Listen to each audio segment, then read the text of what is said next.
The Call of Duty Zombies Iceberg, number 5. We are back, and there are 5 of these things now. At this point, you might think I'm milking this, but my god, are we getting milk with all the zombie stuff out there to cover. Do I even need to explain what an iceberg is at this point? Probably not. If you are somehow unfamiliar to what an iceberg chart is, it's basically just a big list of trivia, facts, and information, and secrets about a given subject, and at the tip of the iceberg is, as you've guessed, the surface level knowledge of this subject. The further down you go, the more obscure and less known, strange or creepy these entries end up getting. We have a lot of interesting ones to cover on this, and I have enjoyed putting this together. Check out the other icebergs if you haven't already. I'll put them in an iCard here, they'll be in the description, and if you find yourself enjoying this video, be sure to smash the like button and subscribe to the channel for more. You won't regret it. So buckle up, get ready, grab a drink or a snack as we take an even deeper dive into the Call of Duty Zombies Iceberg.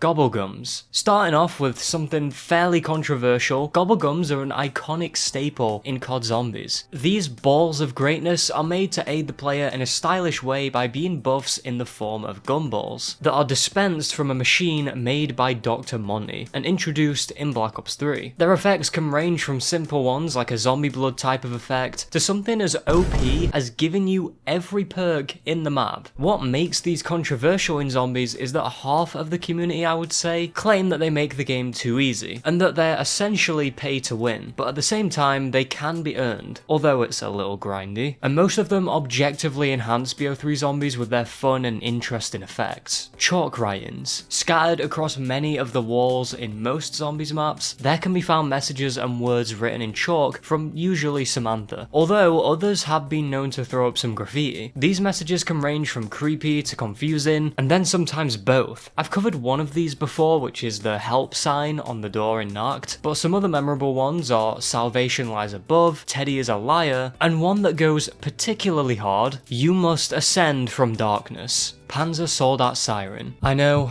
you can already hear it by simply listening to me read that entry name. The vibrations are reverberating around your mind as the fear is riding down your spine. It's all coming back to you in a flurry of flashing memories. Can you feel it even more now? The Panzer Soldat, the Mega Metal Man. He's a not-so-mini mini-boss that was introduced in Origins back in Black Ops 2 that was surprisingly tanky and had such a dominating presence to him via his weight, size, brutal arsenal of weapons, and of course, his infamous siren. This noise is a devastating alarm that sounds very hair-raising and serves as a warning to the player that he is dropping out of the battle bus. Here's the noise. This was then actually changed in Black Ops 3 when he made an appearance in Dreisendrache, and let me just say, it still sounds just as menacing, with it being less sharp like the original one, but more bassy instead. Take a listen.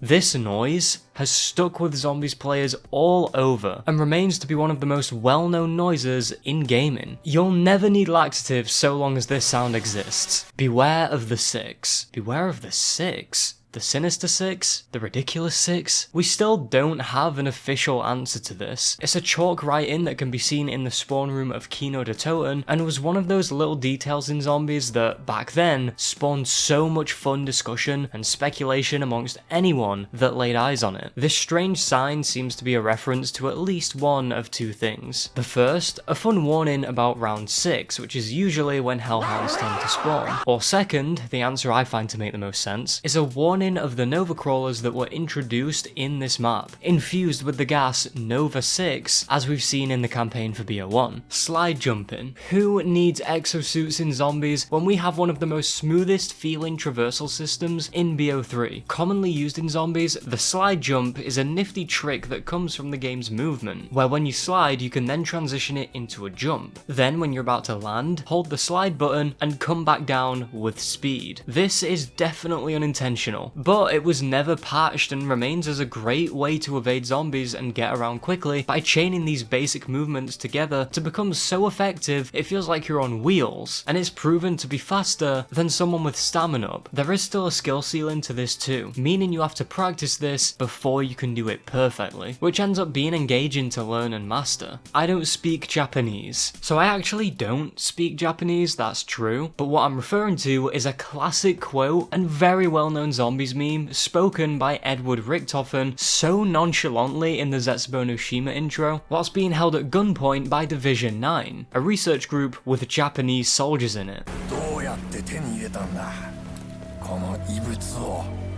I'm sorry, I don't speak Japanese. You'll see this around the internet on posts and videos regarding COD Zombies at some point with how easy it is to throw one of these responses to something. Dark Aether story. This is the current storyline era we're in for zombies right now. It follows a group called Requiem as they try to uncover and contain the mysteries and threats that the Dark Aether realm poses. This was Treyarch's attempt at a soft reboot after the ending of the normal Aether story we all know and adore, and this was most likely done after the Chaos storyline went kaput, so I would guess that they didn't have the resources or time to continue that. It's been taken with mixed feedback, as is tradition with zombies at this point, but overall it's decent. The idea of the Dark Aether, this strange alien realm where evil things lurk and you can become a prisoner in, and all the stuff in it slipping into reality, like all the things that were banished with the multiverse from Tag the Toten's ending, is an interesting idea that is begging to be explored more. The director. Not that one, that's a different guy. Get him out of here. Cold War's ending, spoiler alert to the last Treyarch title I guess, pulled a plot twist on us by having our operators and everyone in Team Requiem get arrested by someone who operates as the director in an attempt to seemingly take control of the situation that was unfolding throughout the game. This director was revealed to be Edward Richtofen himself. It was a huge shock for everyone, and it was a great ending that intentionally left more questions than answers, with I would say the most prominent one being, what does he want? Modern Warfare Zombies. Probably one of, if not the most, controversial zombies mode to date. MWZ is a new take on the genre, acting as an extraction shooter made with zombies and a focus on PvE. This was adapted from DMZ from Modern Warfare 2 2022, and this mode is something that has been, from what I can tell, received really well by some and a lot of us at launch I would say, and horribly by others, and that number is starting to grow as the mode seems to be on its decline with a lack of content or meaningful updates and storytelling. This mode, when it dropped, divided the community with its new gameplay formula. It's like Outbreak and DMZ mixed together. Do I think it's fun and has potential that will never be met? Yes. Should it replace round-based mode? Absolutely not. My thoughts are, I think it should just stand beside round-based, as difficult as that sounds, but regardless, here we are now.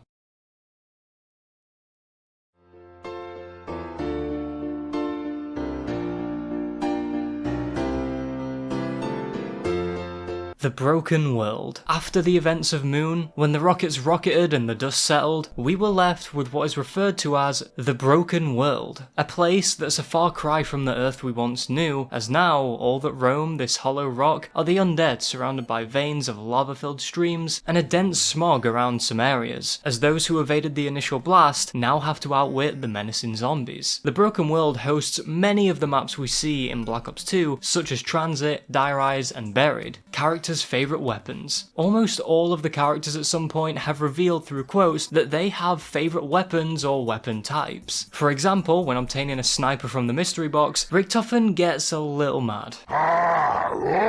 But if you go and get an SMG, he'll approve. Nikolai's favourite weapons are the PPSH, great choice, and the FN FAL, not so great choice. Takio's is his trusty katana, Russman is a sucker for the war machine, Misty likes shotguns, specifically the Remington 870 and the Executioner, and I honestly could go on and on. Juggernog Mini Fridge. The Juggernog Mini Fridges are praised as one of, if not the best, collector's editions throughout COD's history. This came with some other goodies, but the real trophy was the creamy Juggernog Mini Fridge. Made to resemble the Perk machine of the same name to keep a few of your drinks nice and cool, and the finishing touch to this is that when you open the door, it plays some of the most iconic sounds in zombies.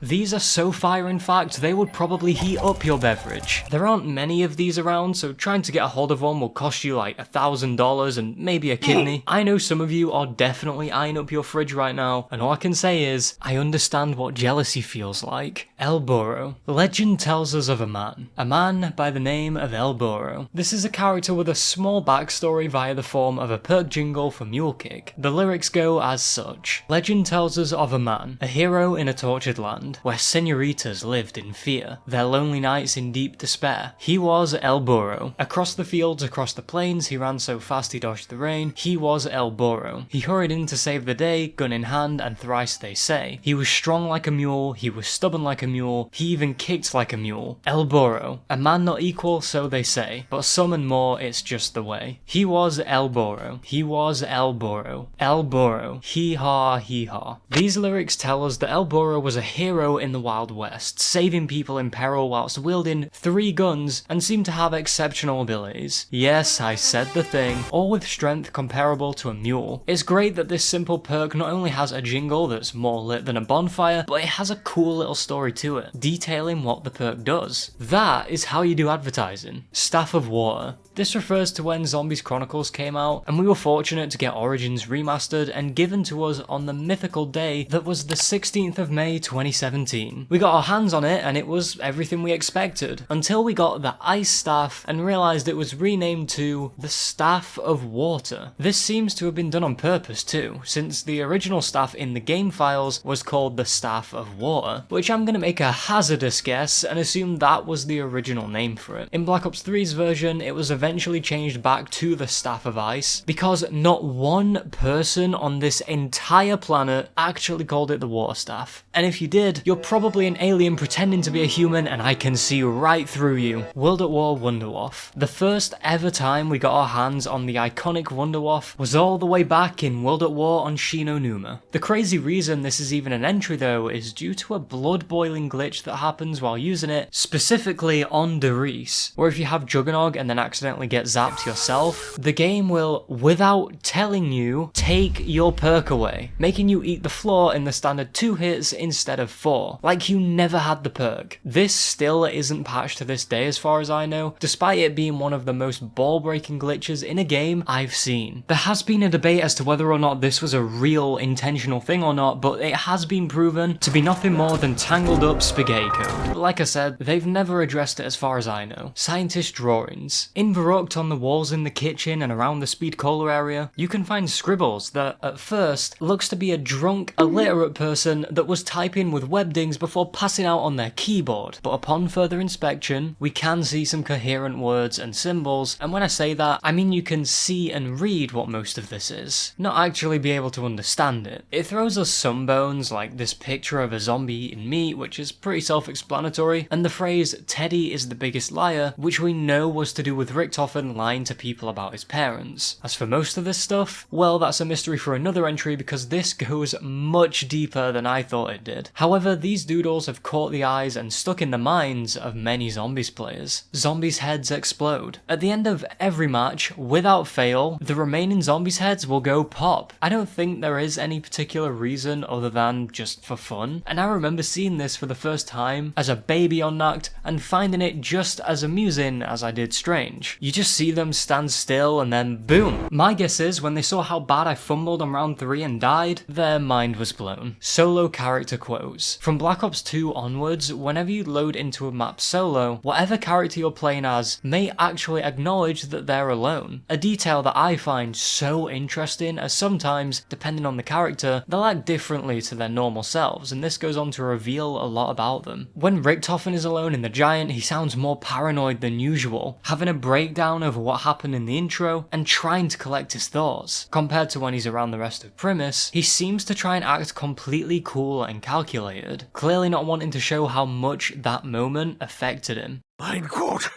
what have I done? Stop it, Edward. Breathe. It's okay. It's okay. This is important. This is what you have to do. Even if another part of you dies, each and every time. Weasel in Mob of the Dead sounds confused and almost offended, thinking that the others may have built the plane and taken off without him, being betrayed by them once again. They're gone. The others are gone. They left without me. Slow down, Albert. Take a deep breath. Takeo, and this is probably my favourite one I've found so far, when he spawns in Blood of the Dead solo, he tries to come to terms with what's happening, accepting this prison as his punishment, and sounds relieved that the other three don't have to suffer. So, then, I am to face my judgment alone. Good. I only pray that the others will share no part in it, that they have been spared. We need to give this brother a hug. American Samantha. Okay, so you know how Samantha in COD Zombies has been clearly established to be German, considering she's the daughter of Ludwig Maxis, and that when we've heard her talk, scream, and shout with her German accent, they changed her in Origins. Apparently this is because Julie Nathanson, the original and current voice actor for Samantha, wasn't available at the time, so Grace Kaufman took over instead. Why she had an American accent anyway is still up in the air, but it seems as though, from what I can tell, this is a different Samantha that was, quote, purified in the house by Dr. Monty, changing her voice and mannerisms. Regardless though, the whiplash from crazy German Samantha to scarily calm stoic Samantha hits like an atomic bomb. Mr. Peaks. Whenever you're on Cold War Zombies or any of the other Dark Aether era games, you'll notice this rabbit plush that definitely looks like it only wants to give hugs and not rip out your vital organs. There's a lot of confusion about it, and we know bits and pieces as it seemingly has replaced Samantha's teddy bear from classic zombies. This rabbit is called Mr. Peaks, and it seems to have free will, moving the box on his own and showing up in random little Easter eggs in some maps. As to who it belongs to, or if it really does truly do things on its own accord, remains a mystery. We have evidence to suggest that he at least once belonged to a child, or still does with this piece of paper, that shows a drawing of him surrounded by notes of admiration from his owner, with some questionable messages such as Mr. Peaks lives in my hat and Mr. Peaks is always watching. Vanguard Zombies failure. Vanguard? Oh man. Just like the Black Ops 4 failure entry, I am sitting at my desk right now with the task of writing, and now recording, and now editing, what should be a full documentary research project into a short summary. Maybe I'll have to talk about both Black Ops 4's and Vanguard's failure, as not only full games, but zombies in particular one day, but for now, we're gonna go back to 2021, right when the trailer came out for the Zombies mode. It, at first, looked unique, more on the occult side, a subject that has paired seamlessly with COD Zombies before, and now it was gonna be fully realised. This trailer, however, ended up being misleading to say the least. It made it look as though there were gonna be lots of interesting content, and a map with a dark atmosphere, and 4 new wonder weapons, all served on the platter of an engaging story. Then, like reaching the top of a roller coaster, it was about to nosedive. But you know what's funny about a roller coaster? Going down is supposed to be the thrilling part, and this, and I don't say this lightly, was anything but that. It was more like those rides on Roller Coaster Tycoon where everyone that would go on it would die. Okay, I'm stretching this analogy a bit far now. Anyway, the game came out, we hopped onto Zombies and realised very quickly that this was a disaster to say the least. Those cool magical weapons that we thought were wonder weapons, they were just basic specialist abilities we already had in Cold War Zombies. That gritty looking map was just an illusion. It was a very lazy port of multiplayer with nothing properly changed. And that intriguing story? It was told through 4 characters over the radio and a slideshow with absolutely no payoff or any actual cohesion unless you dived into random intel. Even the gameplay was more shallow than a dog's bowl, with boring and repetitive quests that felt so artificial and pointless, as the outcry of the community could be heard in every post, conversation, or reviews about the game, as everyone grew to despise it. Then, Shin Onuma Reborn came out, and that was decent, but overall this game was straight up a waste of money for me, and took time away from Treyarch's Call of Duty Gulf War, I'm assuming it's called that should be coming out this year, since they were pulled from their project to work on this poopy smear dumpster fire of a game mode. The negative effects of that Zombies mode are felt still, having us all worried that we could very well get another Vanguard on our hands.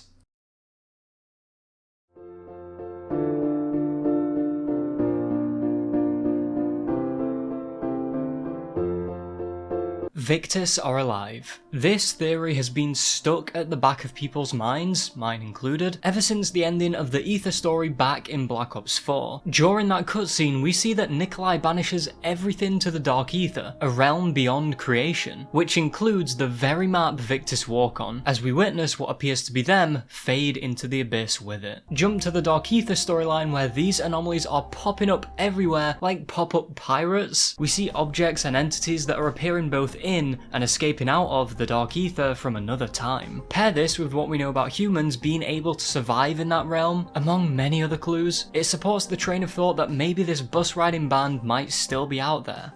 Somewhere. There's actually a custom map that fully explores this concept called Ve Victus. It's like Outbreak, it's great, so if you find that interesting, I do recommend. 115 colour. There seems to be a weird thing you'll notice if you've played enough zombies maps about the infamous rocks infused with element 115, and that is the colour of it. As early back as Shino Numo, when we first got to get a glimpse at the original meteorite containing this element, it seemed to be a fiery mix of red and orange. This same colour carries over in Black Ops 1 zombies on Kino via the small fragments of it used to activate the Easter egg song, once again that reddish orange colour. Then on Black Ops 2 we see some of the rocks with a green colour and some with a blue. However, the blue liquid in the power generators, which is also 115, is blue. Then moving on to Black Ops 3, in Zetsubo we've even seen it as purple, and now we fittingly loop back around to Shinonuma on the Zombies Chronicles version and turning our heads back to that very meteorite. It is blue. There are probably more examples of this strange inconsistency, but why? Why can't 115 be one colour? Is this intentional? The answer is pretty cloudy. Apparently it was always canonically blue, although it has changed multiple colours, implying it's a retcon. But the answer I believe to be the true one is that in an interview once, Jason Blundell mentioned that the different 115 colours are how it looks from different dimensions. So basically, the element is the same, it just used some Robux and bought a skin.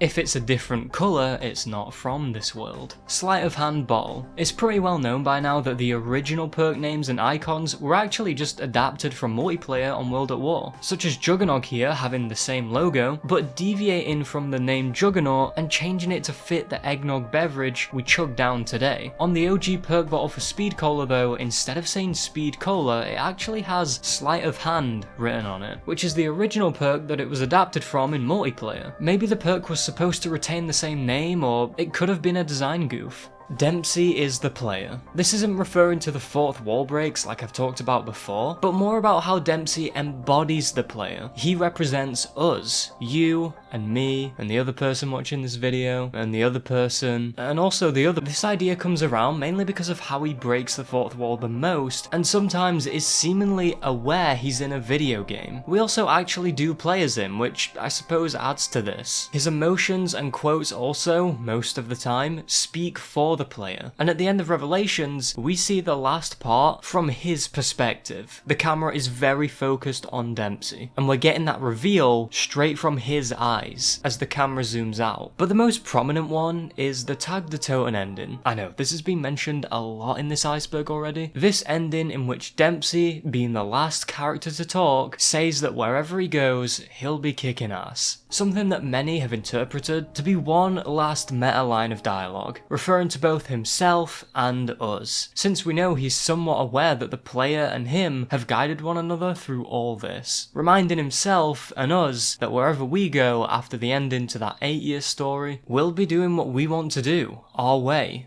continuing to fight. Default weapon. This is a strange, very blessed and very cursed, blessed if you will, weapon. Wait. Is this even a weapon? This weapon can only be accessed via the commands in World at War, and when activated, gives you a little pink cowbell with a finger gun that looks like you dislocated your thumb. It's semi-automatic, has a decent chunk of ammo, although good luck hitting zombies with it because from what I can tell, a headless chicken firing a bow and arrow has a better chance at landing a hit than this. And it obviously doesn't cost anything, except for your thumb, and you're probably wondering how effective this is, and let me tell you, it's not good. This was just a little weapon put in the game for testing purposes and was never deleted, so you can fight off undead Nazis one finger gun at a time. Zombie Richtofen. The elusive zombie Richtofen is, as the entry implies, a zombified version of Ultimus Richtofen. However, he isn't like other zombies. This is one intelligent flesh eater. In fact, as far as I can tell, he doesn't even eat flesh. This version of the madman seems to be the physical form of the Richtofen that was yapping in Stuhlinger's ear post Black Ops 2, and was seen in the Zombies comics tactically pursuing Victus to push them to finding the Chronorium, which gets a little blurrier when it comes to his intentions. He has appeared a few other times here and there, and from what I've witnessed, serves to act towards his own goals, but also helps Primus Richtofen. With his desires being more vague, this puts him up there with characters like Dr. Monty, Samantha, and the Shadow Man, in that they act as wildcards within the COD Zombies universe, being unpredictable and keeping his method shrouded in his madness. But we aren't done with you yet, Zombie Richtofen. 115 Exposure. Unlike most zombie media where if you get bitten or scratched, you're infected with the zombie virus and will subsequently turn, Call of Duty has made a decent explanation for the way their virus works, in that it isn't a virus at all. It's less about being infected by Element 115 and more about the exposure to it. So a zombie can bite, scratch, and throw you around like what happens when I attempt a Dragon's Dogma 2 boss fight, and eventually you'll turn because of the 115 exposure being too much. Kinda like radiation, I suppose. If you're around the element in general for too long, your body won't be able to take the constant exposure to it, and you will once again succumb to it. This makes 115 not only a deadly omen that doesn't even need to move to get you, you literally can get bested by a magic rock, but it sticks close enough to the zombie rule of being able to turn into one, giving another good reason to be extra wary out there. Dark Aether time. So this refers to when Samantha in the Forsaken ending says, "It's Dark Aether time," and then flies into the Dark Aether. Okay, that's not what this entry is. What this entry is actually about is, in the Dark Aether realm, time's arrow operates at a different pace. The Dark Aether is beyond our understanding and defies real-world logic. Time here is extremely scary, and Kazimir Zykov says that 40 Earth years is the equivalent to 4 Dark Aether centuries. Let that sink in. When Samantha was trapped in there for 2 days, upon her escape and after testing, Requiem deduced that she was trapped there for several months in Dark Aether time. Although we don't have a definitive answer, as we have no true evidence as to how the laws of time work there, since it falls under tests and dialogue, it seems that Dark Aether time is roughly 10 times faster than our time. Although for the Purple Realm, it would still feel like normal time. Now die. Don't worry, your phone's not gonna blow up, it's just the name of the entry. This one is a fun and ominous little message on transit that can be seen at the diner on the giant sign that names the location. The neon lights are broken from the rocket's destruction, with just the right light snuffed out on the North Highway Diner sign, so the ones that are still glowing up say, "Now die." It's a fun detail that, although it isn't super hidden, players might not notice even after a sizable number of runs on transit, much like the moon sign that I've covered on the transit iceberg. Pack-a-Punch unused jingle. Have you ever noticed that the Pack-a-Punch machine doesn't play a full jingle unlike every other whimsically coloured helpful machine in Zombies? Well, although we get the rootin', tootin', ear-smooching track when we upgrade our arsenal, that's only the ending part of the song. Much like how Perks play their ending to their signature jingle whenever they're bought, so does Pack-a-Punch. There does exist a full version of this song. Since we only hear the last part, and Treyarch being Treyarch, they were promoted to Certified Master Chef after the sauce they cooked. There's lots of bad uns out there you need to send to hell. With Pack-a-Punch, I have a hunch your problems will be gone. But if you end up on the ground, sing a country western song. It's a shame that this full jingle went unused. I feel like this might have been because players are usually not around Pack-a-Punch for long enough to hear the full thing most of the time, but there are maps where you can stay around Pack-a-Punch and there's no timer before it kicks you out, and you can hang around there as long as you like. And this is more common in the games past Black Ops 1, so it's kinda confusing now that I think about it. Point is, not being able to have this full version, it's a damn shame. Thoughts and prayers. Jebediah Brown. Jebediah Brown, also known as Jeb, or as I like to call him, then, the guy that Pack-a-Punched his mum, Jeb was, as it actually stated in the full Pack-a-Punch jingle last entry, the one who invented that machine. He lived in a town we visit in Buried called Purgatory Point, and was contacted by angels that taught him the crafting recipe for this magic machine. When his mum, the ghost we see in the map, kicked the bucket, he decided to do the big brain idea, or in retrospect, a flat brain idea, and he put his mum in the Every time it gets me every time.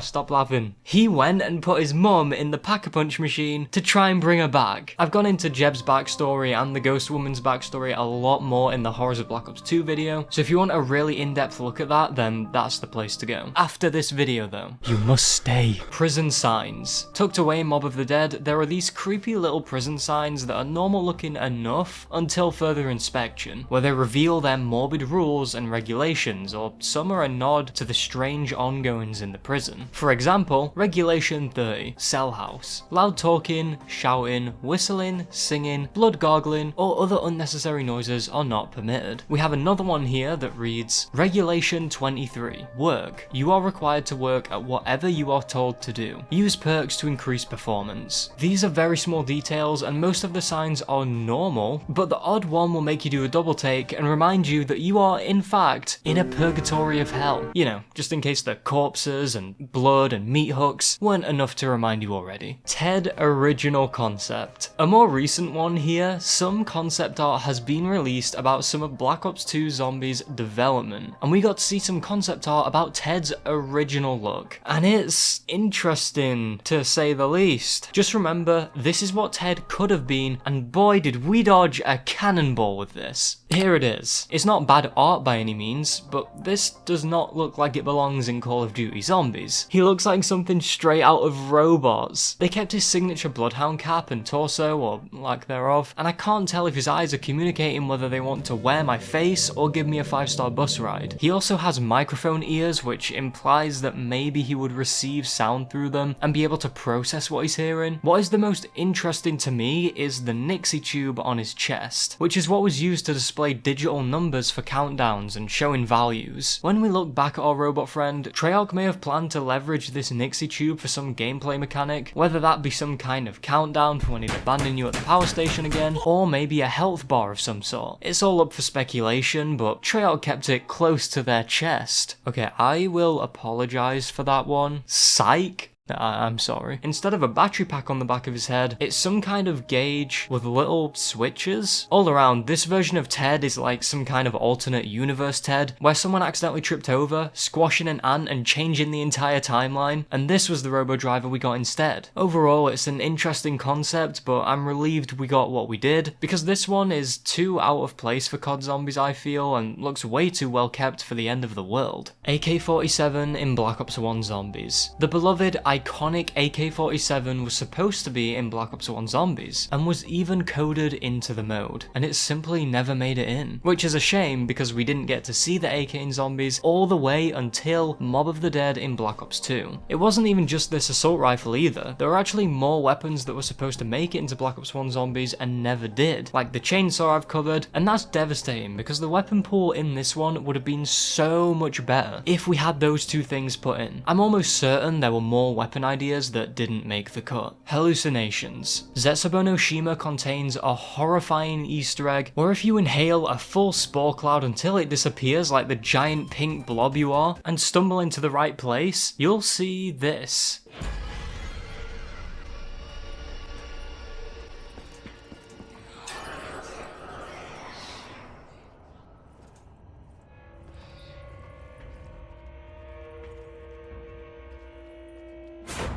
Upon going into these certain places, the player will see a flash of light and then the room will be soaked in blood, with whispers ricocheting around the room that lasts for a few seconds, and then just as quickly as it started, suddenly stops. These spores are clearly the culprit for this, and I don't think they're a product of 115, like most of the chilling things we see in Zombies. Instead, these seem like a sinister native of nature on this island, although maybe these could have mutated from the 115 in the area. I think you can interpret this whichever way you want though, but those, along with the 8-legged incies and 115, just everywhere, as well as the harsh terrain, it strongly feels like this whole island wants to kill you and make you suffer whilst it does that.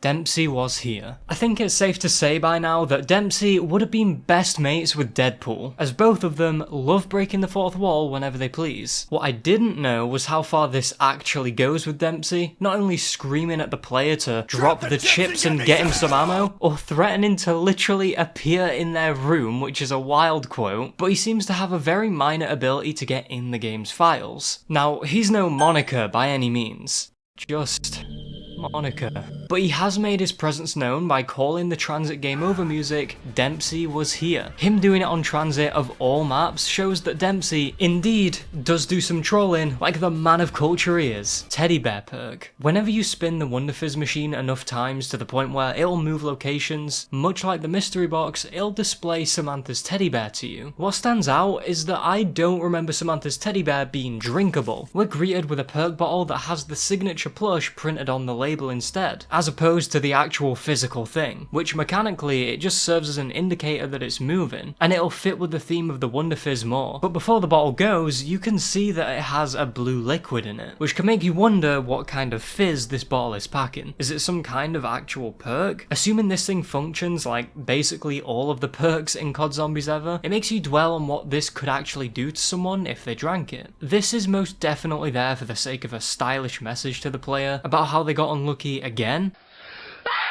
But the blue liquid inside this mysterious brew is still worth thinking about. Drinking a full perk. Okay, this concept can be delved very deep into, so to keep it reasonably brief, we've got to save the really deep stuff for the lower tiers. In any instance of our characters drinking a perk, we see them pop off the cap or crack open a can, and they will take a gulp of the beverage and then discard the bottle, with most of its contents clearly still in it. They do get the effects they need out of it, but from everything we know about Perk-a-Colas, they are made up of potent stuff. Although some people think they're the same, there seem to be inconsistencies between the Aether perks and the Dark Aether perks, with characters from the OG story describing things that weren't in the Cold War versions of these perks. Regardless whether they're the same or different or whatever, it all falls under the same umbrella. If consuming a small amount of these liquids gives you incredible strength, faster reflexes, and webs, then what if we chugged a whole bottle or can? Well, the results are interesting. Here's a video I made about this, diving into it in ridiculous detail. We know for a fact that there are weird things in these perks, such as the Cold War perks having the most brain-rotting, death-inducing ingredients in them, as listed on the back of the cans, like crocodile eggs and other weird things that will probably get me demonetized. You know, the tasty blue Breaking Bad rocks, and then the normal Aether perks that are in the bottles seem to taste completely different to different characters. So it makes you wonder, what did they put in those? And the stuff that is labelled, it doesn't look good. In short, believe it or not, you will die. Damned ambience. On Black Ops 1, specifically 5 in Kino de Toten, the faint piano of Damned can be heard. You honestly wouldn't notice this without a headset or maybe messing around in settings to bring this noise out, but it's there.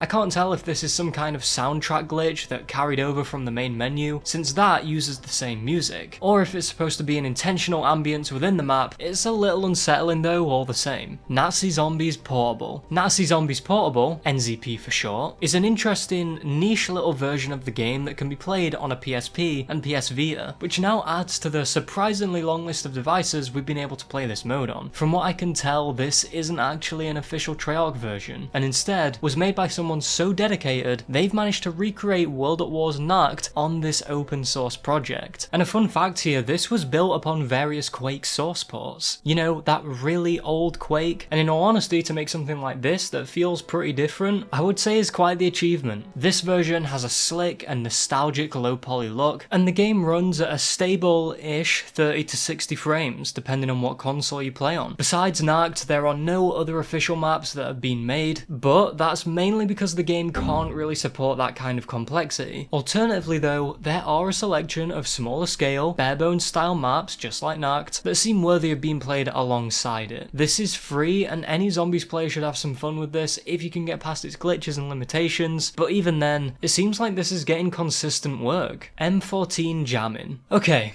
This one is either going to make me the most relatable guy to ever walk this planet, or you're all going to be unanimously looking at your screen like I've just said all Zombies maps should be like the Tortured Path from here on out. Have you ever been using the M14 on the older Zombies modes, Black Ops 1 and 2 specifically? And when you're firing this semi-auto rifle, it'll sometimes abruptly stop firing in a way where you'd be slamming down the trigger like your life depended on it as the horde moved towards you, and the gun would stop as though it had jammed. I've tried this with different controllers over the years and a mouse, yet this strange issue persists. And it seems like no one has mentioned this. So if you've ever experienced anything like that, you've got to let me know. Or try and gaslight me into believing none of this is real and it's all in my head. The Doctor wants the ultimate power bastard. Probably one of the funniest sounding entries on any of the Icebergs, but paradoxically, one of the strangest. This was an old hidden message that was wedged in World at War Zombies in the old character bios section. If you look at the first letter of each new word at the beginning of every sentence, they spell out, the Doctor wants the ultimate power bastard! This was straight up foreshadowing, and proof that Treyarch had, in fact, planned the storyline for World at War and Black Ops 1 as it would seem, the moment these characters were established, to the very end of Moon, as that ultimate power is what he was seeking all along. You want to know the crazy part? This was not figured out by me, I know, I'm sure you were surprised by that, or anyone. It was instead told to Mr. Dalek JD by Jason Blundell 8 years down the line. If this seemingly simple thing slipped under our noses, and with all the talk of super Easter eggs, hidden ciphers and unsolvable mysteries, it makes you wonder what else slipped right past our grasp. Harvey Yaner. Yaner. Names. When the infamous Peter McCain set out to spy on Group 935, he didn't go solo. He actually was working with another spy called Harvey Yaner.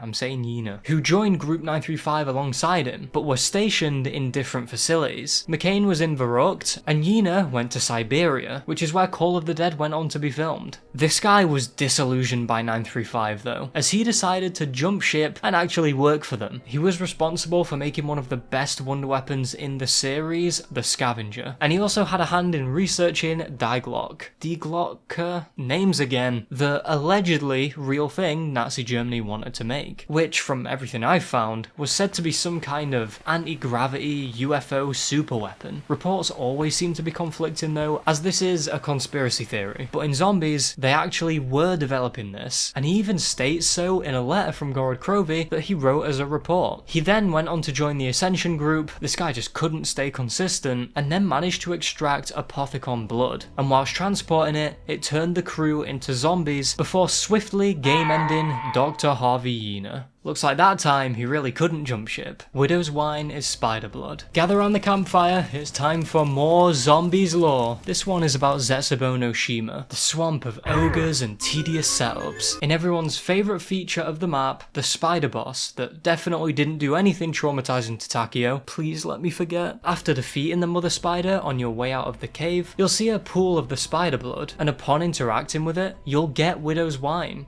Ew. And next to it you can find a tank that is extracting that blood with Widow's Wine labelled on it. This implies that Widow's Wine, the perk branded around a spider and having their spider webs, is made from or directly sourced from their blood. Treyarch's world building strikes again. Denizen noises in Mob of the Dead trailer. I noticed this when I was making my Horrors of Black Ops 2 Zombies video, and I find it strange how we all seemingly forgot about this. If you go and look at the Mob of the Dead gameplay trailer, it shows the usual COD stuff of characters shooting the undead until randomly we hear the soundbite of the ear-piercing denizen screeching that makes me want to erase them out of existence.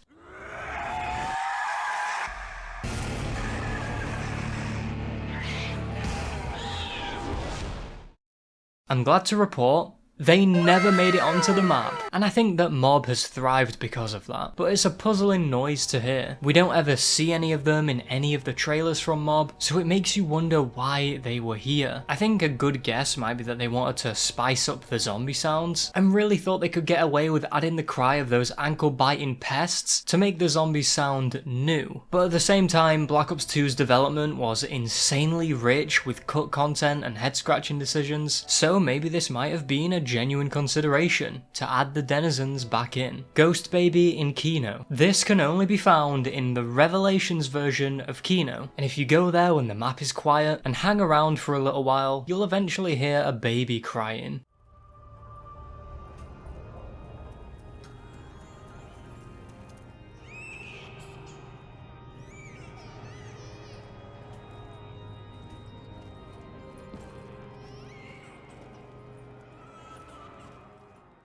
Obviously, there's no baby present, and this noise doesn't come from one particular spot, and instead it echoes through the stage room. So unless it's a flying baby, this seems to be a ghastly infant that you would hear crying out at a theatre when you're trying to watch something which is so annoying. A former spectral spectator that was once alive here, before Group 935 came along, and now their spirit seems to cry out here, in an eldritch anguish. Agartha. What a rabbit hole of a subject. This is a concept that is reasonably well known within zombies, but the subject itself is quite complex, so I feel it needed to go somewhere in the middle of the iceberg here. The original concept of Agartha is said to be a mythical kingdom, residing in the centre of the earth, waiting to be found, like a world within a world, or for a more literal example, those Russian Matryoshka dolls. Call of Duty Zombies leverages Agartha, and it's very real in this universe, acting as a serene place to exist within, as that is where we see the house located in. If at any point you've ever felt like looking at the house felt so calm, but slightly jarring that it exists with an uncanny grace, then that's why. This is not to be confused with the Aether though, as from my knowledge and research about the differences between the places, shows that the Aether is the very fabric of the universe, and Agartha is more of a pocket paradise, a place that is real, that can be reached and remains mostly untouched by any threat, but it's not easy to get there. Maybe the servers in Agartha were full like the Helldivers 2 launch, and it's that very place that the Templar zombies in Origins were trying to seek.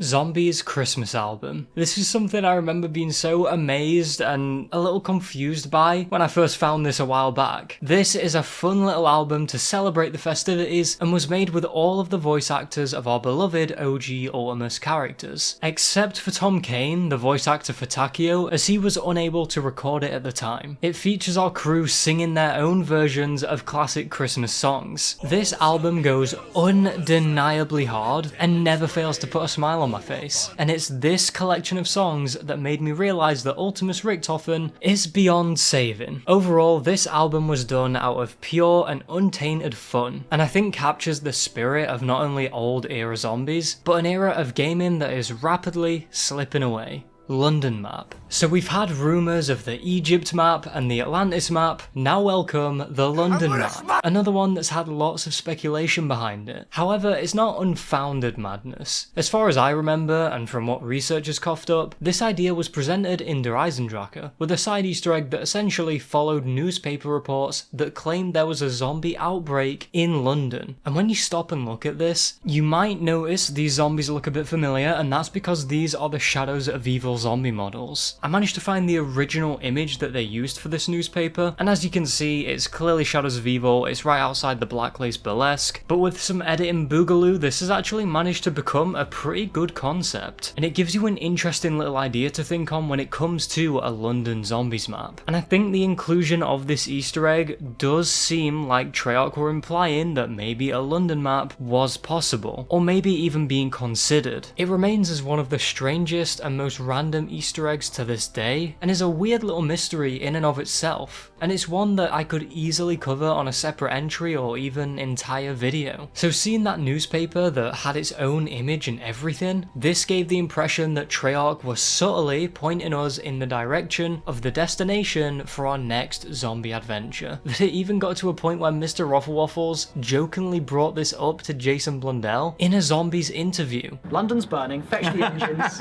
Yeah, Yeah, city on fire. He's trying. I'm home. He tries Oh, it's so great. much. I'm sure you've guessed by now that there is in fact not an official London map that got made by Treyarch, but we did get an insane custom map set in wait, never mind, it was lost. The custom London map was in development for a while by a guy named Sir Jammy, and looking at his lost work makes me realise this certainly would have been my jam. Jammy is an environmental artist, and looking at his work for more than 2 seconds makes this statement crystal clear. He had to stop development of this map to focus on university, and eventually went on to get a job as an environmental artist. And if this is some of his early work, I can't even imagine what he's cooking now. There is footage of an early build of the map like you're seeing, but now this diamond of a project lies dormant, and the custom London map has become a relic of time. So whether it be official or custom, it seems like a zombies map set in Shank City wasn't meant to be. Die Rise groans. On Die Rise, whenever you play as Stuhlinger specifically, you can hear these weird groaning noises. If you know anything about Stuhlinger, or maybe you've binge watched this series and you've already pieced it together, in which case, hey, can't believe you've made it this far, consider this your checkpoint. Stuhlinger was a part of the survivor clan, the Flesh, that consists of people so desperate to survive, they believe in eating the flesh of the maggot puppets to do so. Upon consuming enough flesh, bits of ether energy, if you will, build up in the humans that ate the zombies, and so over time, they start hearing the undead communicating. And when you're playing as Stuhlinger, as a consequence of eating all of that zombie flesh, you can start hearing them communicate to you. And here are some things they say.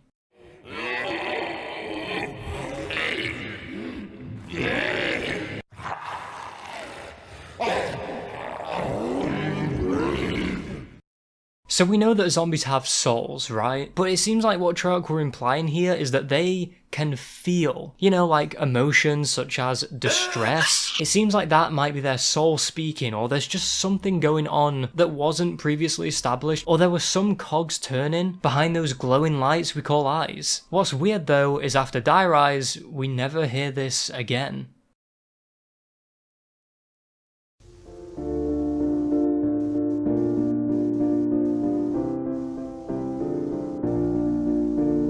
Black Ops 1 Zombies Wii menu. Here's another jarring and spooky one. The Wii version of Black Ops 1 Zombies is one I've covered before with the ever-elusive org wall-by that I'm devastated we don't have on literally every other platform. This time, we're looking at the menu for zombies. These screens for zombies have most of the time been a nice touch that usually sets the tone of the experience you're getting yourself into, always differing to multiplayer and campaigns. Black Ops 1 is still the winner for the best zombies main menu because of how sadistic and panic-inducing it gets, which perfectly sets the mood for the maps you're going to be playing. When selected, the menu changes to red and the interrogator becomes a zombie, as we see his hands crashing against the glass to thoughtlessly try and get you. Who's going to tell this guy the glass doesn't break? Is he stupid?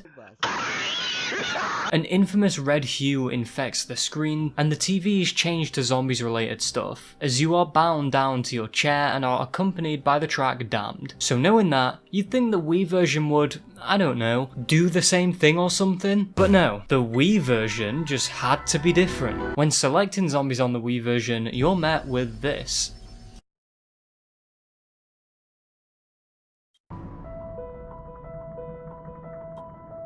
Looking at this feels unnerving. I don't really know why they didn't just go with the original, maybe hardware limitations or something, because, you know, it's the Wii. But there's something about the lack of anything moving or happening and being left with this image that can send a guy's mind to the deep end. You expect something to happen or be moving, but there's nothing, and there never will be, no matter how long you anticipate something to happen. Looking at this screen shows us that it is still in the interrogation room, the terminal is to the left there, and the walls do check out. We have that demonic red hue, and so yeah, we are still there. What freaks me out the most though, and it's the thing you'll first notice, that being the ominous lurking shadows of the undead. This seems to imply that they've actually managed to get into the room and are slowly moving towards Mason in the chair, strapped down and unable to evade his fate.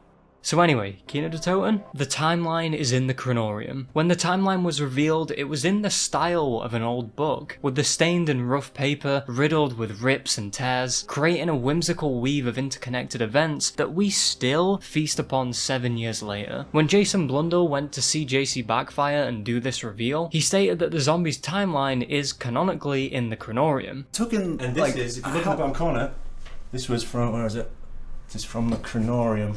So, oh my turns god. out that the Chronorium is in the basement of Treyarch. And we then get to see it in the Blood of the Dead intro when the book is dropped. It's peculiar that in this thick-ass book, this is the only page we've ever seen. We know that the Chronorium starts changing depending on who's reading it, but one thing that seems certain is that the timeline will always be there. Or should I say, a timeline. Ghost gives grenades. When you're plain buried and you're finally ready to face off against the Ghost Lady herself, Miss Brown, you'll be so busy focusing on when she's gonna jump out at you and swiftly taking over her mansion that you may not have ever noticed that if she manages to touch you, you'll be given a grenade if you don't already have the slots full. Not only that, but if you manage to kill her, you're also given a grenade for that. I played Buried from its inception, and I had never noticed this until working on this Iceberg. It's just not something you'd ever be keeping track of whilst the tunnel vision you have ensues during this scramble through the mansion. And plus, I don't know about you, but grenades stop really being useful after like round 10 anyway, so I never feel the need to look back at them or keep track of how many I have. You might need them to make the odd crawler now and then, but that's about it. I can't really explain this game mechanic like I could the mystery box or special rounds, but maybe it's more of a give and take type of deal. You have no points to buy ammo or get a new weapon after Lucy took them all, but you at least can get grenades. Or this could be a bug of some kind that either never got patched or was an accident. And then Treyarch chose to keep this in. Scarlet is vegetarian. Yes, I'm not trolling here, it's true. There is a quote on 9 where Scarlet reveals that she's a vegetarian. So much stabbing. Would you believe I'm a vegetarian? This is nothing special, but it is obscure, and is on the same level as Maxis having a peanut allergy, something most people wouldn't ever know about her, and adds little tiny pieces to the depth and personalities of these characters. The Iron Kite. What I just said was a translation of the German words Der Eisendrachen. Oh, and before I get flamed for my German, I'm sorry, okay? This was the original name for the map. This ended up becoming some kind of translation error or typo with the N at the end of Der Eisendrachen, making it become a different phrase, that being the Iron Kite, instead of the Iron Dragon, which was supposed to be the name of the map, which is how we know it now. You can actually find posters at the gondola with this typo still on there, which is amusing and I'm surprised has never been addressed. Only the cursed survive. My life was fine until this quote came along. The infamous quote itself has driven the average Zombies fan insane with its profusely confusing choice of words slapped onto a poster, which can I just say is an eyegasm of a piece. The art is so clean and adds to the mystery of it. This was used for the launch of Black Ops 3, more specifically Shadows of Evil, since that was the launch map. There are a variety of theories and discussions about this, since at first we were hyped and intrigued by this quote, and the artwork that came with it, thinking we'd come to understand this by the end of the map or it could play a bigger role in the story. And this little mystery was supposed to get people in the door for Black Ops 3 Zombies. But then Shadows came out, and time passed, and nothing ever came of it. There were mentions of being cursed in Shadows of Evil, which as we know applies to our cast in Morgue City since they bear the mark. They are cursed. But they didn't survive. At the end of the Easter egg, they were left in the dust by a strange-looking sleep paralysis demon man. Muchísimo, no tengo tiempo para explicaciones. Tengo un universo que arreglar. Gracias. Skip all the way to DLC 4, Revelations, and we still had no idea what this meant. For anyone assuming that it meant nothing, or Treyarch forgot all about it, I think there's a quote that might change your mind. Curses come in many forms. I keep mine hidden. I learned long ago that sometimes only the cursed survive. To me, this is more than a fun little nudge to something like the quote in Tag the Toten from Misty about the father-daughter connection with Dempsey, that being Treyarch poking fun at it, whereas this, it feels like something more. Like a hint, acknowledgement of this long-lost quote. This, coming from Primus Richtofen of all people, means that this absolutely could be taken more seriously, as with him, a lot of his quotes are deeper than the depths of my 2 AM thoughts. And that's not to say other characters and quotes don't show such complexity, but Richtofen's seem to be the most interesting, considering he knows things that the characters, and also us players, more often than not, don't. Quotes like this are usually very loaded, and considering this was the tagline for BO3 Zombies when it was being teased, along with this strange zombie-like figure, and like I said about this quote and this poster being a story beat that is supposed to be very interesting and thought-provoking, it clearly had a deeper meaning behind it. So what does it mean?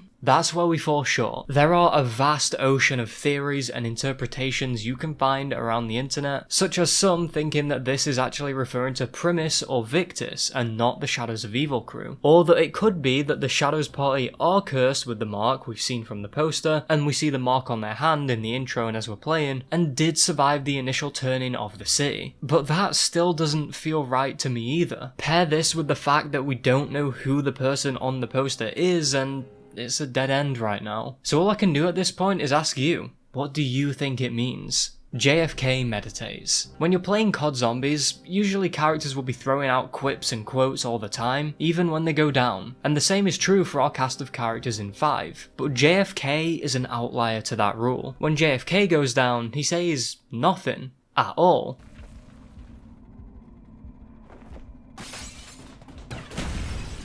Whilst other characters do have some lines of dialogue for when they're downed, I will fight death's embrace until my last breath. JFK is silent for some unknown reason. My best guess as to why this is I honestly think it was just an oversight. You gotta remember, COD Zombies didn't hit its peak back then, and this could have been a small mistake that never got noticed or didn't feel necessary to address and add in, and remains as an odd little quirk to the ever oddball of a map that we call 5. Where eagles dare. Inspiration is the essence of creation. I don't know who said that, I just made it up, but in a way it's true, and even reaches up towards Treyarch, who, as we know, have been inspired by lots of stories and concepts on multiple occasions, such as old mythology, to Nazi conspiracies, and even H.P. Lovecraft. With the map Der Eisendrache, not Der Eisendrachen, we can see this on full display. There's a film called Where Eagles Dare that released in 1968 and stars Clint Eastwood, that involves the US military rescuing a captured soldier from the Nazis in Austria in World War II. Stuttgart.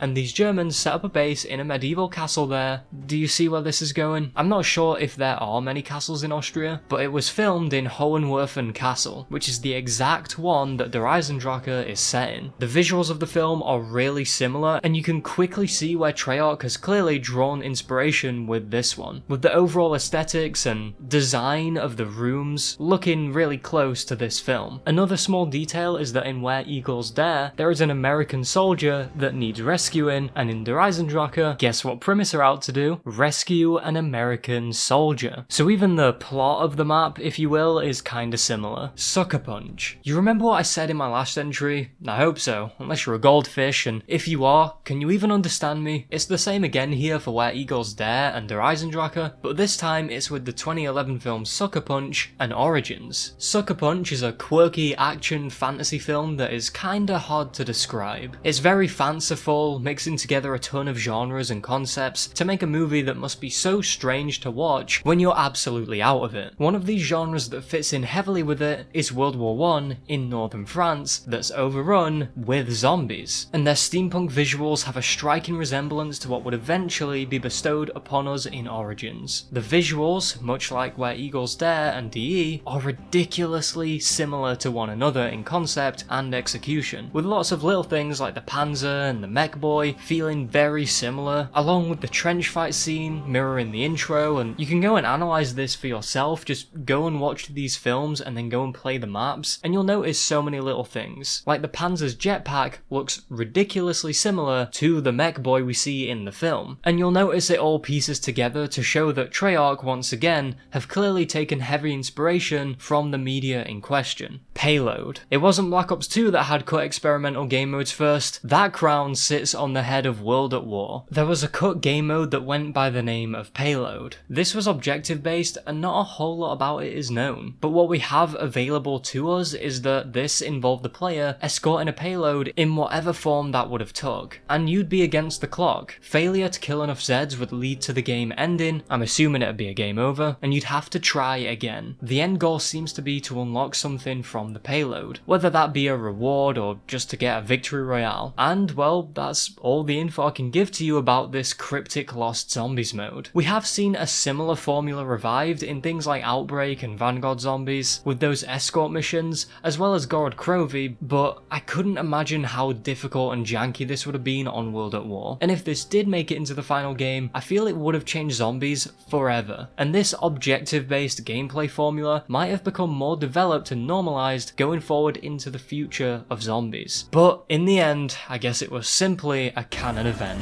Chugabud. Surprisingly, this one isn't a cut perk idea, instead, Chugabud is the file name for Who's Who, which I'll remind you in case you forgot because no one talks about it. It's the perk that got introduced with Dire Eyes. It's a good perk name, and I honestly think I might prefer it to Who's Who, because knowing what we know about the perk, you literally are chugging a bud. Maybe that does sound a bit sus. AKA the spiritual companion that comes to pick you up when you go down. It seems like Chugabud was supposed to be the original name for Who's Who, as we know it now, but something will have changed last minute and they didn't see the need to change the file name. Let me know in the comments which one you prefer. I'm curious to see which one would be more popular. Moralton Zombie. When the Dire Eyes trailer came out, there was a certain zombies model that was dripped out with a white shirt with the sleeves rolled up and a tie, with black hair that has a striking resemblance to Moralton, and the zombies community, being the zombies community, jumped to theorizing and speculating into madness. A theory was quickly making the rounds that maybe Moralton is a zombie in this DLC, and that he essentially died in some way. A lot of the reason for this is not only because of the similarities in appearance, but we also don't see Moralton in the trailer, but we do see the other 3 survivors, and the trailer makes this zombie stand out compared to others. I think that was sheer coincidence, or it could be a troll, although that would be an oddly specific one to manage to pull off. Although it's worth noting that this is when Treyarch managed to max out their trolling skill tree, so anything's possible. The Jungle Book in Buried. For whatever reason, on Buried, if you go into the candy shop at the top floor where the power is, you'll see some books that are lying around, and one of them is the Jungle Book. You know, like the Jungle Book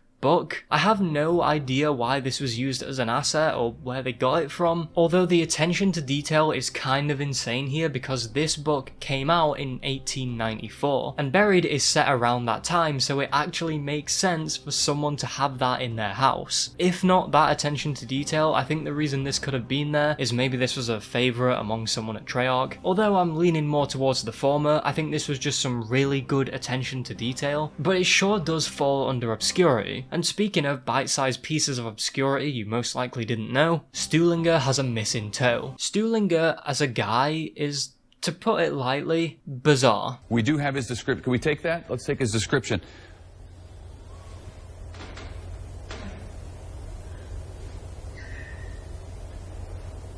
Okay. And for whatever reason, out of all the yapping on about conspiracy theories and creepy lewd comments towards Misty, somehow I find this to be the thing that took me by surprise the most, as something I just didn't expect to hear from him. In Tag der Toten, Stuhlinger says he can still feel his phantom toe after a shotgun accident. Oh, I swear I feel my phantom toe every time I see a shotgun. Oh, in memoriam and all that shit. Stuhlinger, seemingly, managed to blow his foot off, or maybe someone else he knew did it. We don't have enough details to go off of, but what I find amusing is I'm sitting here wondering if this is pre-apocalypse or during it. For all we know, he might have lost his toe between Transit and Dire Eyes or something. Ticket 56. Here we are, one of my favourites on the Iceberg. This rabbit hole starts in Shadows of Evil, where if you make your way just out of spawn to this barrier here, which is a laundromat, attached to these suits is a suspicious piece of paper. But if you can channel your inner master chef and cook a grenade, then throw it at just the right time before round ball go boom, then all of a sudden the note will shift right onto this crate near you, and picking it up gives you 500 points. However, that's not why this is at such a deep layer of the iceberg. It's more about what what's on the thing. Inspecting it further, we see that it's a laundromat ticket, labelled as number 56. You're gonna want to remember that number. And dancing our eyes around the paper, we see some interesting details. The first is that it's addressed to Sal DeLuca, which, as we know, is one of the mobsters in Mob of the Dead, the leader of a crime mob. He was getting some clothes cleaned. The next interesting thing is it has some underlined writing that states due on pickup. Then underneath, use rear entrance. I assume it says this because maybe it would look suspicious to be helping out a mob leader, even if it is just cleaning clothes.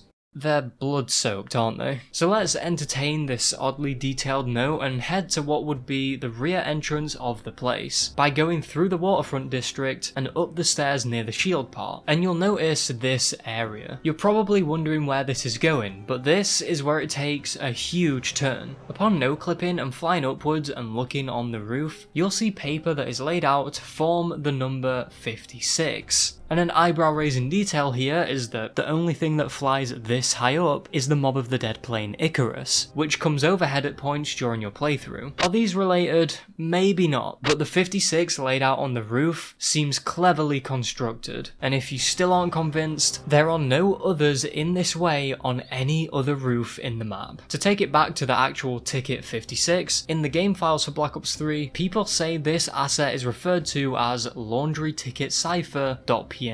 After a couple of leads we've seen here and ideas being thrown around, the trail of ticket 56 has gone dry and seems to have been put on pause, with no new info coming up directly pointing back to this. It seems there isn't much anyone can do at the moment. That is, unless there was something that was overlooked amidst the puzzling nature of Morgue City. This whole thing might be a small piece of the infamous impossible Easter egg that Jason Blundell said can't be data mined, and instead will take sheer detective work. So this laundromat ticket, or should I say cipher, seems to be the surface of a much deeper ocean.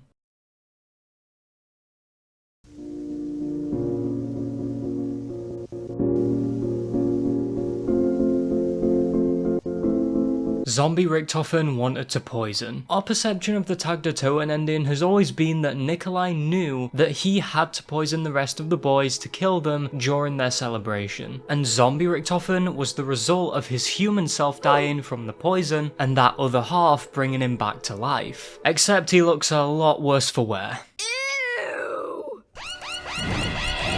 I feel like this kind of went over our heads because it took me seeing this theory online and then having a good look into it to truly realise what actually might have been going on during this ending map, and has made the ending much better when experiencing Tag der Toten through this lens. There's a theory that states that this undead Richtofen was planning to poison the crew all along, as his way of making sure none of them can stop him using the Agarthan device to get to the Aether and wield ultimate power. This craving for superiority is not shied away from, and there are hints to this in the campfire quotes that this older Richtofen does not plan on giving up power.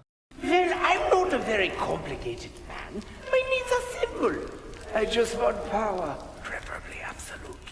Another quote that stood out here is again in the campfire dialogue, where Nikolai points out that the Chronorium only shows Samantha's redemption arc, and not Ultimus Richtofen, someone who, after all his wrongdoings, choosing to sacrifice himself for the greater good would wrap up a redemption arc there if you ask me. And he would have had one if he, I don't know, maybe wasn't planning to kill everyone for his own selfish agenda. Remember, this Richtofen is the same one from Moon and Black Ops 2, and has literally admitted to wanting nothing more than power. It wasn't past tense either, he still wants it. And this, access to such a device, would have been the ultimate power. The ability to open and close new realms and play God. It is all that same Richtofen that turned into a zombie form as we know in the Tag cutscene, revealing his true form, if you will. His plan was seemingly to poison the rest of the group and be able to get his hands on the Agarthan device, but why didn't he manage to do this? Because Nikolai did his homework and read the Chronorium. Realizing that he would try and do this, he let let Undead Ed in on the plan to dispose of the others, acting as if he was wanting to join him in his scheme. Then beat him to it, shooting Zombie Richtofen in the head, putting an end to his plans, and then the Aether was cleansed of that crazy bastard. This to me is a compelling way to view the conclusion to this series, as it makes much more sense as to why Zombie Richtofen is there and reveals his form, as well as him not having a redemption path laid out to actually play a part later on, showing that this Richtofen actually is still evil and he wasn't lying about that. If this all went wrong and that lunatic German zombie got his way, that would have changed everything. Inside Dr. Monty's factory. I think it's crazy that I've yet to see anyone really discuss this much. Whenever you go to spend your hard-earned liquid diviniums, you have to go to the Dr. Monty's factory section on the BO3 Zombies menu, and when you open it, you'll quickly realise that this guy is the Willy Wonka of the COD Zombies universe. Although I think this could be unintentional and is just supposed to be a zombie-themed backdrop for whipping those vats around like Beyblades on crack. Hang on though, call me Dutch Vandalin because I need you to have some damn faith. Let's entertain this and use the law of leaving no stone unturned when it comes to zombies lore. Have you seen the size of this? There's a huge room with stories of conveyor belts all pushing perks around. Given the powers Dr. Monty has, it seems fitting that he has this whole factory that is most likely acres of land in size and has no staff, going full satisfactory and making this wild automated perk producing paradise. We know that these perks do need to be physically made, they can't just simply be manifested out of nowhere, and also that Dr. Monty was the actual one to invent the Perk-a-Cola. So if this is an actual bite-sized lore piece, it makes you wonder what else is in this place. What else is being produced or hidden away in here and any other magical boogaloo going on. What makes this worth speculating to me is that we still don't know too much about Dr. Monty, but if he's some kind of demon or Lucifer or Satan or whatever the Shadow Man has dubbed him as before, then we're only getting a mere glimpse inside of the Devil's Workshop. Robot Maxis. Believe it or not, I'm not talking about the Maxis drone. I'm referring to a similar fate for Maxis, however. One that is kept more secret is a version that spends lots of the story creating robots and becoming so good at his craft that he eventually manages to turn himself into one. It's hinted at, but I don't think it's really pushed very far, and to get on board with this, you have to study zombies lore like it's an exam to get the relevant pieces. And some of said pieces are missing because the post that details it doesn't exactly glue everything together, but we'll get to that soon. I guess the first point to kick this off is simply establishing that in the timeline, it states that Maxis learns to merge with technology when he goes to the crazy place. Not sure how or why he learned this, but he clearly has and wanted to do so, given his weird fascination with robots from across the series. Such as him being put in the Maxis drone, which wasn't his choice, but it adds to the theme set here, of this guy and technology being heavily intertwined. The invention of the Origins robots, the creation of Sophia the robot, in which he managed to put her consciousness into a metal machine, and we see him build the zombie cyborg robots that appear in the Victus comics, which was an alternate Maxis, but it's him all the same. And that is our guy. To focus on this second Maxis, we're going to be looking at how he might have become a robot himself due to his advancement of technology. This theory might be pretty far-fetched, but here we go. Our alternate Maxis may actually be who is causing the banging in the Zombies Chronicles knocking Easter egg, which is said to be him constructing a robot. He was working on these alongside his Super Soldier Zombie project. Then he went on to construct Sophia, and it's important to note that he states in a Revelations radio that this was the only way he knew how to save her, by putting her consciousness into metal. Whether he made her during his time at Kino, or if that was a different project he did later on, is honestly up to you to decide. He then founded Zero Base, which is in a different dimension called the Empty Earth, which is that super weird place that we've seen in the comics. He stored away and hid the chronorium there that was guarded by these cyborg mutants. There's also a Sophia security system, which shows how advanced his robo-making skill has gotten at this point. And to top it off, this Maxis 2.0 is missing, never stated as dead or alive. So what if he managed to merge his conscience with a robot to save himself, the only way he knew how? There are a few links on this fairly vague post that have more interesting details about how these things link back to Kino, but when I went on most of them,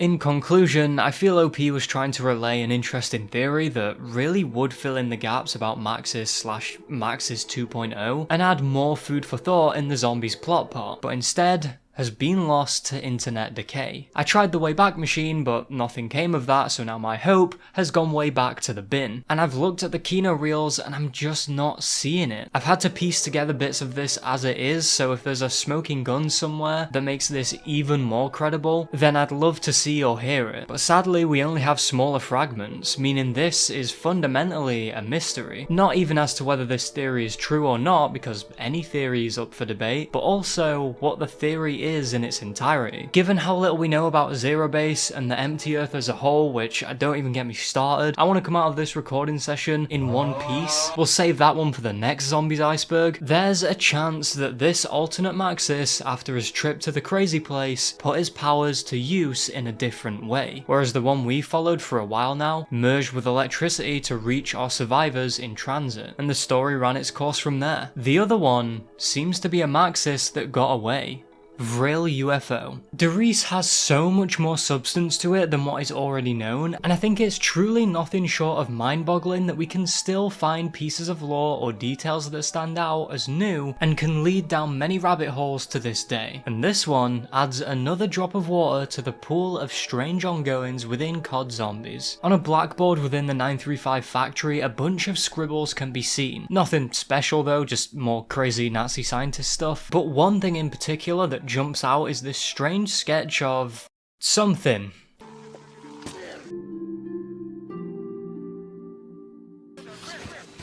What is that? What is that? It looks to be some kind of ship that flies. So I guess we could call it an unidentified flying object. The source of this I'm using is a buried tweet on COD Zombies lore facts, and they mention that this is a real UFO, aka a device that was crafted by the ancient race of people in Shangri-La that are fairly ambiguous, although I'm 99% sure they've been confirmed to be the Keepers. They seem to have long lost technology that the Nazis had gotten a hold of and redrew for their research. As I have quickly learned whilst looking into this, all at the expense of my sanity, it seems that the Nazis allegedly were trying to construct UFOs using the power of the Vril and their technology. It's said that they were in fact looking for this stuff in real life, and from what the conspiracy theories are pointing towards, have actually found stuff to work from, and we see the Vril 1 tribe work here as an example of that. We can see several of these designs that, although I don't think they've been confirmed to be true, are good concepts to give context to this haunting theory. Can I just say, these guys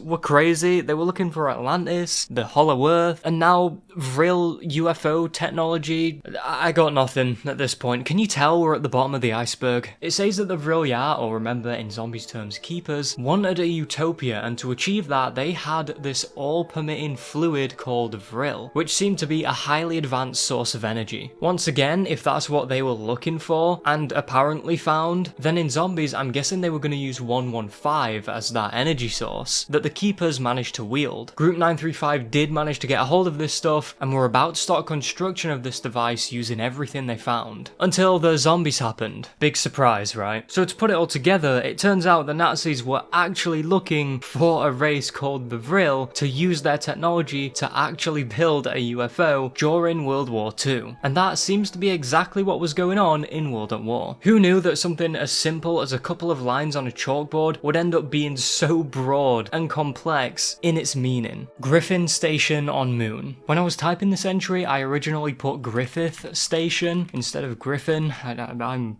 really traumatized. I just read volume 13. If you know, you know. And now I need to start saving up for therapy. This blew my mind. I mentioned in an earlier entry that the storyline was clearly planned out from World at War to Moon, and maybe even the Broken Earth trilogy, but that's going down a different avenue. We knew about Griffin Station since Moon in Black Ops 1. Well, what if I told you we saw Griffin Station for the first time in Derice? On said map, if you look up at the moon, you can faintly see lights coming from it that look to resemble Griffin's station, which is foreshadowing as to where we'd end up, and would happily serve the keen eye into sparking another fun and interesting theory to realise. I'm almost certain no one had ever actually found this until after Moon played out, but once again, this is a noteworthy slice of detail. Revelations ciphers. Look, I'm gonna cut to the chase with this one. We just don't know them. Still, I think it's been, what, 8 years now? And here we are, just as clueless to them as when we started. Whatever it is they contain could, and like most ciphers have before, completely recontextualize the whole of Call of Duty Zombies as we know it now. And you might be wondering, well, there can't be that many, surely. I mean, how could there be that many? Yeah, there's 10 of them. There are 10 of these slappers that have still been unsolved. And at this point, I don't think anyone is touching them. This is because these ciphers are where the biggest boys play. Jason Blundell's mentioned before that anyone who can solve certain ciphers that are difficult enough could, and I quote, have a future in cryptographic analysis if solved. And so above that, I'm sure there's then a this is just really hard category. There's a this is you have a future in cryptographic analysis if you're getting this. Okay. Yeah. That should give you an indication as to how hard these must be, especially with the absolute talent we've seen come from this community. Some of the most insane revelations, pun completely intended, have come from the solving of these mysterious messages. And the fact that it's not just a handful for this map, but instead 10, that's like 2 hands with all fingers up, never fails to make me want to detonate my head. And I have to assume that the more difficult the cipher in question is to find and solve, the bigger the payoff. So what in the unsolvable hell is hidden behind these messages? Zetsubo monster in Shadows of Evil. Okay, so I'm going to address this one now. I have, and maybe you have too, noticed that there seems to be a fair few Shadows of Evil entries on here, and the thing is, it was completely accidental. The more insane and wild zombies mysteries and trivia I heard about, and that are these fun, obscure rabbit holes to dive into, have mostly been Shadows of Evil. And it just proves to me that Shadows is hands down one of the most mysterious things in gaming to ever really exist, alongside a few others of course. But as time goes on, these many intricate mysteries and Easter eggs only seem to grow. Am I about to double down on that point?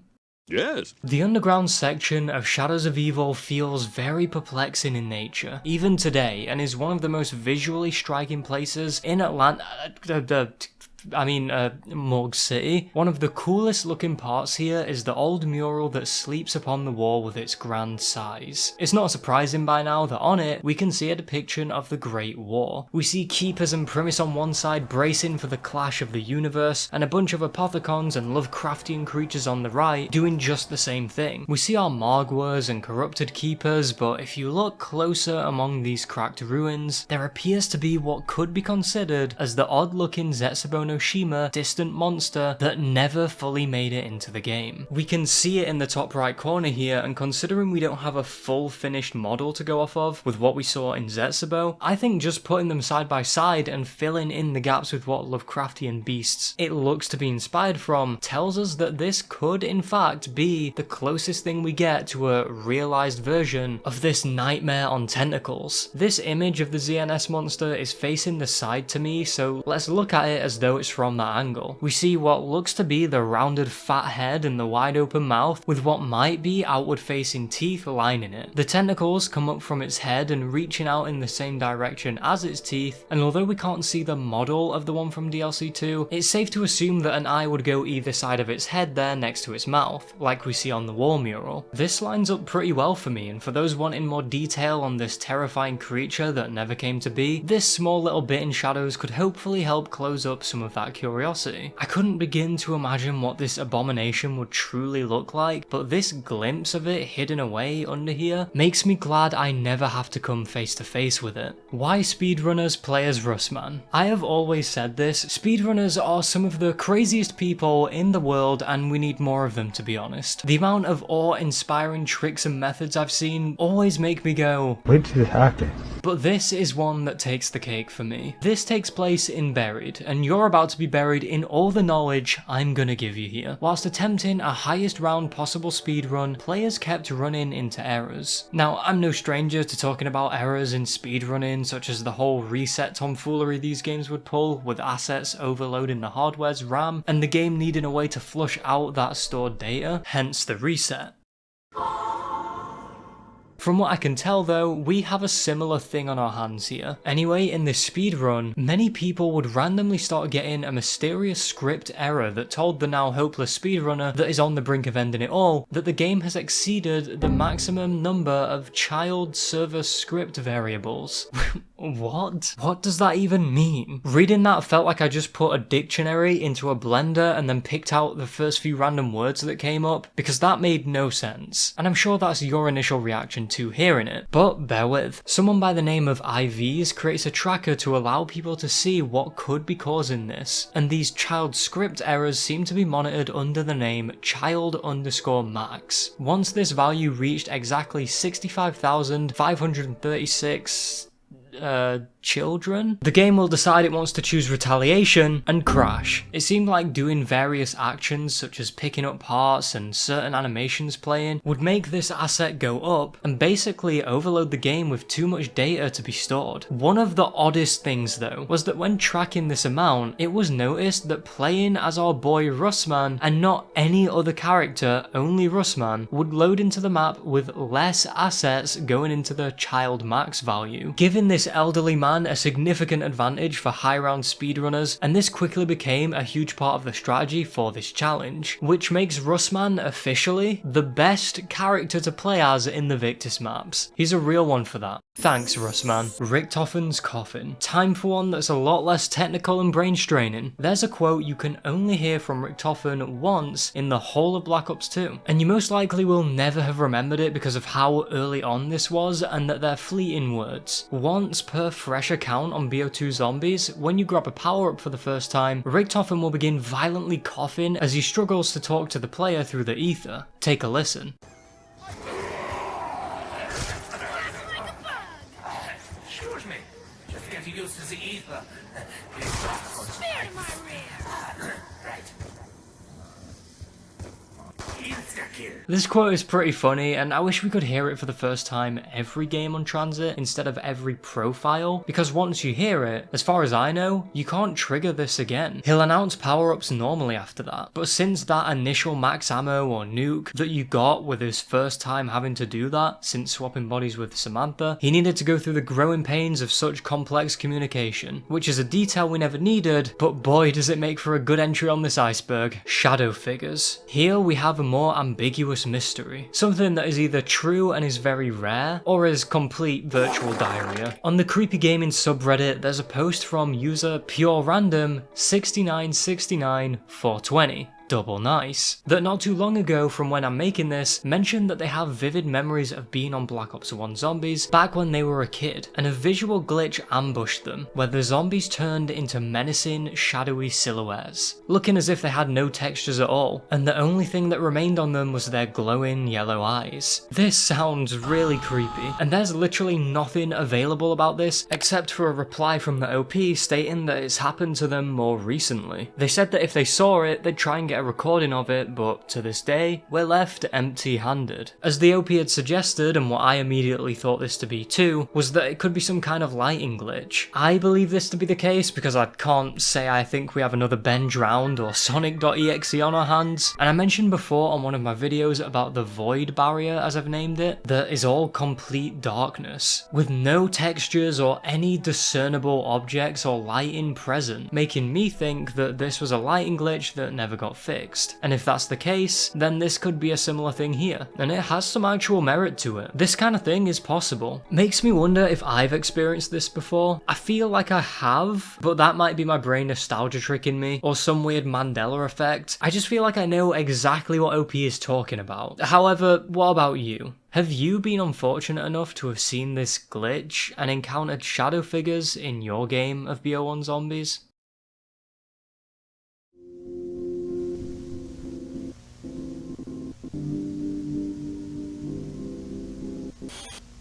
the original ending. There are many things that are worth speculating about, as I would hope is clear after now 5 Zombies Icebergs. One thing that we for sure will never know is what the original ending concept for Zombies was supposed to be. Now, I'm aware that apparently the Tagdatoten ending was always supposed to be the way we saw it play out, but due to their time and budget restraints, it's left many people feeling unsure if this is really how they wanted to end their decade-long story, or if this is what they had to say for the sake of damage control. It might have been the abruptness of it, the low-budget style cutscene consisting mainly of still images, and the seemingly dropped plot lines, with the biggest one being the run of this game's maps heavily implying that we're gonna see the Great War. In fact, it was straight up said in the Alpha Omega ending cutscene.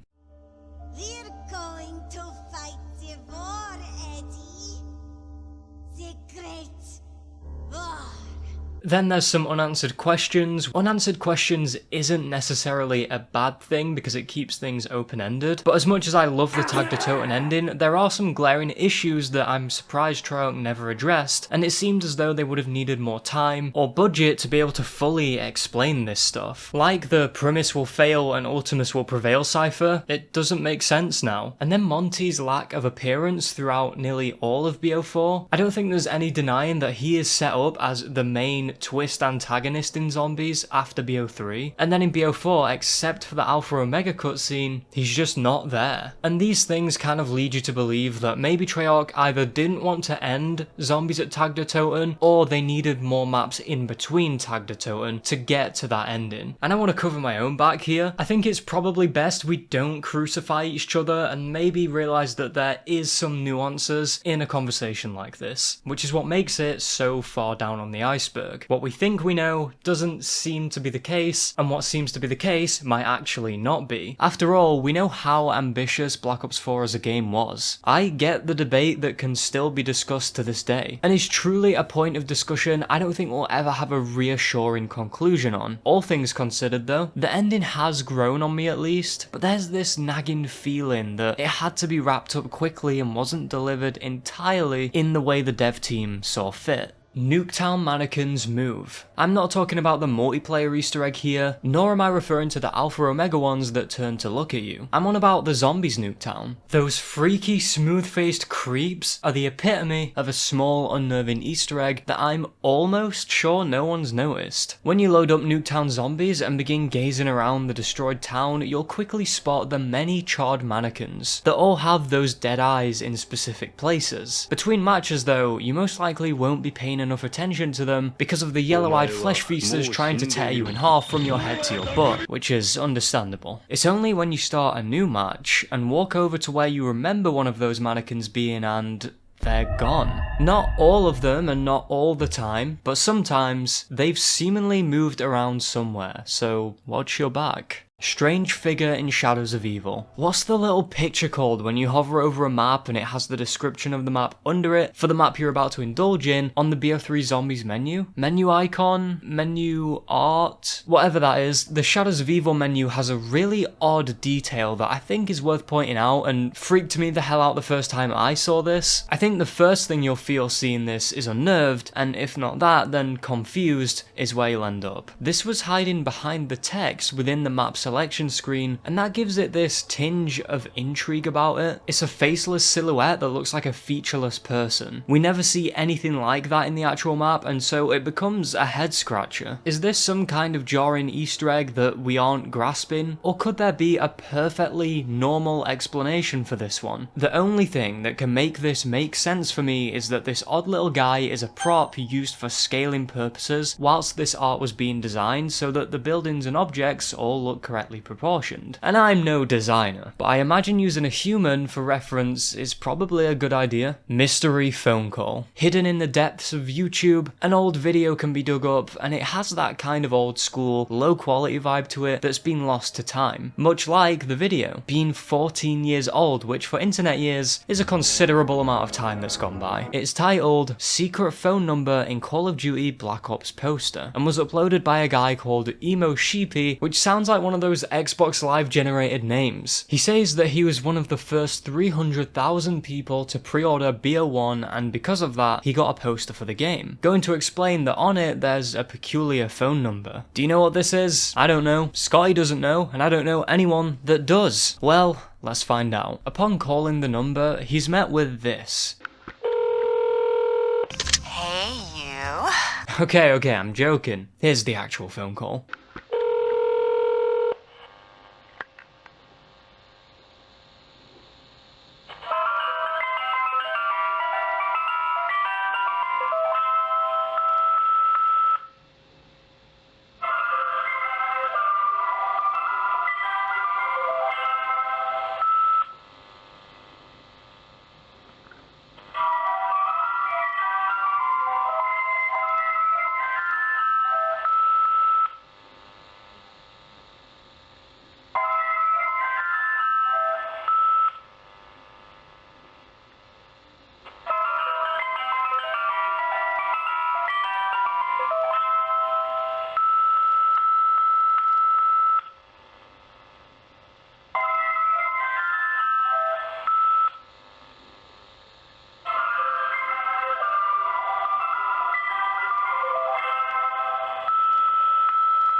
That sure as hell tickled my fear level. Our hearing was interrupted with distorted and muffled jingle jangling of a tune that sounds familiar, although I can't put my finger on it. It's accompanied by a sudden series of occasional beeps, and I'm sure you guessed by now, it's Morse code. When translated, it says Site 5 EH, which is a codename for Area 51, and that's where we would start the end of our journey in DLC 4. Then there's the eerie music, that when played in reverse, will greet your ears with this.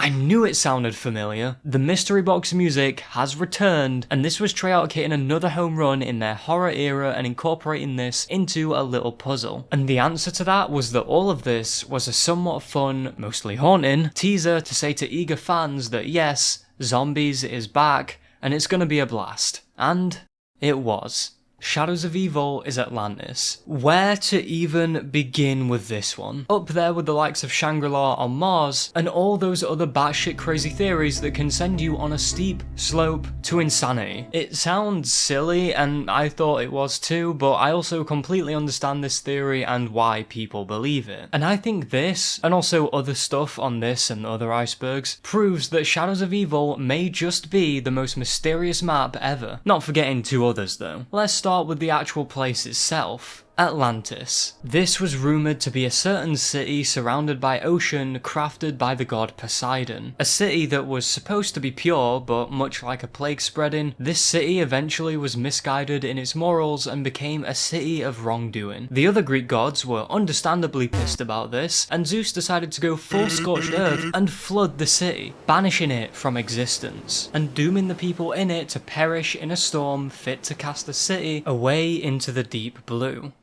This basic rundown of the elusive city is not too far off from what we see in Shadows of Evil. Think about what is laid out in front of us story-wise for this map. We see that the city is targeted for its sins, as they're basically sentenced to death by being turned into these evil zombies and three-headed tentacle creatures, or even worse, kept alive as human, and put through these trials that will help destroy the city. This is all done by the Shadow Man, who we might as well call a god at this point after we know what he's capable of. He deemed this city too sinful and not only perished everyone in it, but made sure this place wouldn't survive, casting a giant squid-like monster, something that would definitely be a sea monster may I add, to destroy this place. And we also see the endless rain that will eventually flood the city too, much like Atlantis. The next natural question is, if this is Atlantis, then why isn't it underwater? That's because we aren't roaming the streets of the city past its prime, but instead during its downfall. This is the lost city as it's going missing. It doesn't stop there though. It's also the small details that flesh this out more than I thought was possible. Let's peel our eyes,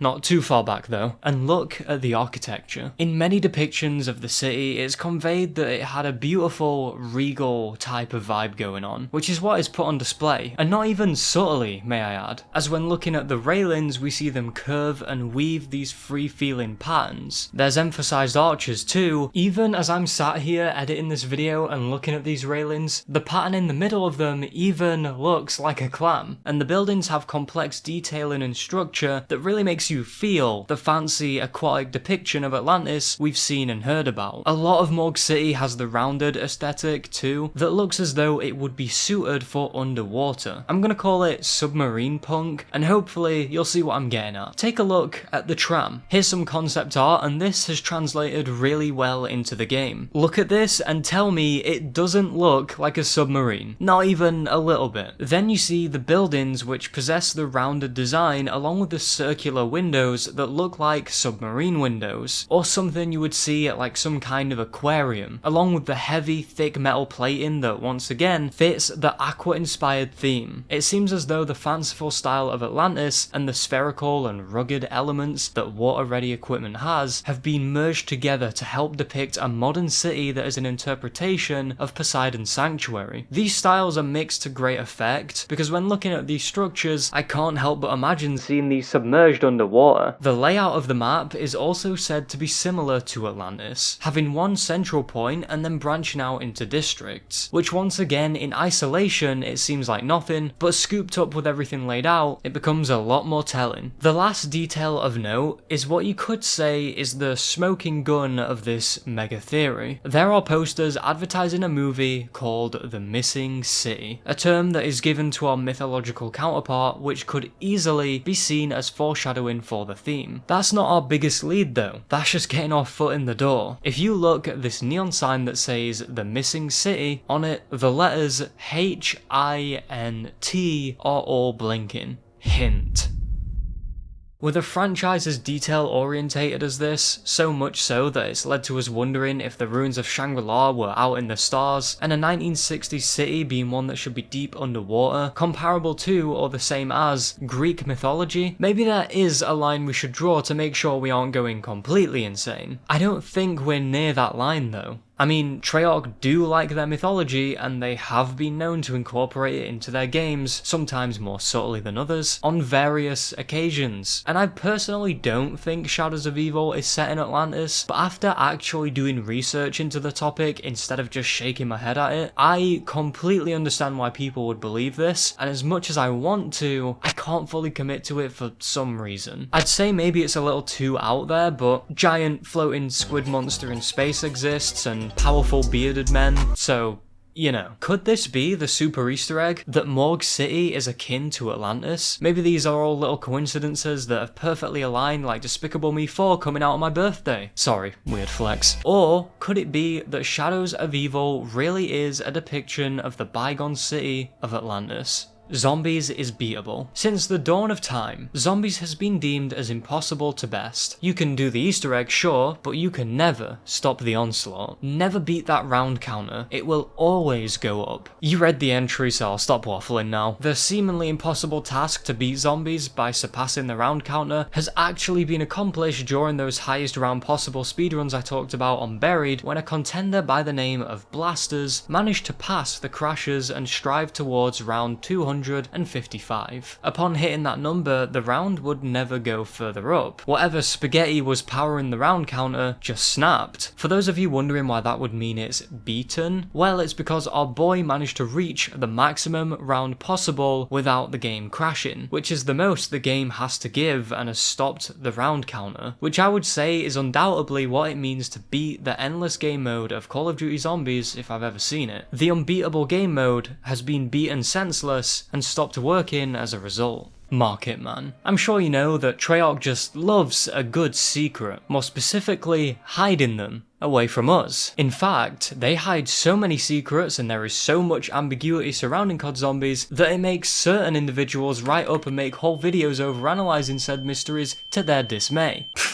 Could you imagine doing that? Upon using BO3's campaign terminal, if you find and follow a few of the right links, you'll stumble upon Morse code, and when translated, you'll get this message. The information below is critical to your knowledge. Cordis Die is my one true master. I serve only to expose the truth. Death is not the final chapter. The Imperialists have found us. Flee while you can. Go to the city of Walcourt for more information. There you will find a market. Seek out the man with the red scarf and tell him the giant has risen. More information will follow. Please join us on 09050 109 0603. No thanks. This statement is more loaded than a machine gun. It instantly gives off a sense of secrecy and urgency. And it did a good job too, because this is unsolved. Straight off the bat, it's worth noting that Cordis Die mentioned here is the main antagonist faction in the BO2 campaign. Not sure what we should do with that information, but there you go. Most of this stuff leans more into zombies territory though, if you ask me, but even then, it's been confirmed that the campaign and zombies are in the same universe, so this makes sense now. If it is about both game modes anyway. The real meat and potatoes of this is when we look at go to the city of Walcourt for more information. There you will find a market, seek out the man with the red scarf and tell him the giant has risen. More information will follow. Please join us on, and then the number. Walcourt is a city in Belgium that is a city in Germany with a market. Why here? I am not sure. What I do know is that for very obvious reasons, Germany as a whole has significance to COD Zombies. However, the reasoning for Belgium and a market is to be determined. And now, the two smoking guns. Someone had the akimbo attachment. The man of the market. The man in the red scarf. I firmly believe there is only one answer here, and he is that duck. Dr. Monty. It's his most iconic trait, and there's no doubt in my mind that the devs knew what they were doing here. It could have been any colour and they chose red. It makes sense for someone so elusive to have a trait that needs to be recognisable by any and all who lay eyes on him, as they won't be able to see him very often it seems, and for him, it's his red scarf. It's his key character feature in the same vein as Mickey Mouse's ears or Superman's logo. Then the second smoking gun. Tell him the giant has risen. I'm not exactly sure what giant this cryptic post is barking about, or how literal we should take that phrase, but this could either mean the giant as in the map, or as in the robots. The most direct link is a radio on that map. Maxis says to Richtofen, "Look around you, Edward, the giant sleeps." And the market man wants to know that the giant has risen, meaning it is awake, it is alive, it's not dormant anymore. Or it could be representative of any of the other huge events that have come our way in the storyline. One that comes to mind is the Flytrap main Easter egg quest in the Doris remaster. I see it. The beacon is lit. I know where and when you are. Sooner or later, I will find you. Together, we will ensure a better future for the children.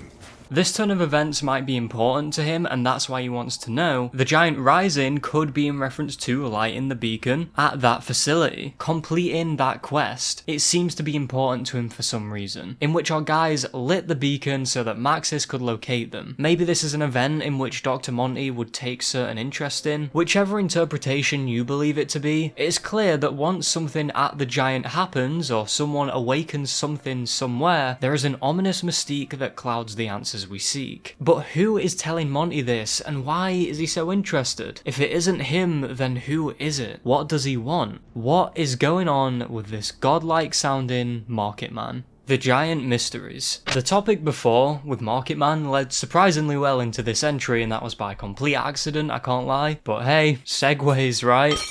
When the giant was announced for BO3's release, it was marketed as a cutesy little side map that you could get by pre-ordering the game or buying the season pass. Yet, this map, despite looking like a simple remaster of a beloved classic, has pulled wool over our eyes as though to conceal its many oddities. And it's been successful because everything is confusing. You'd think such a simple looking map would house simple and relaxed mysteries and secrets, right? But wow, that is not the case. Everything from the purpose of the map in the overall storyline to the nitty-gritty details such as the radios and Richtofen's intentions are shrouded in ambiguity. To give an example, this is what one of those radios say by Tank Dempsey, which you know is supposed to give a small bit of lore, but this sounds insane. Hey, other me.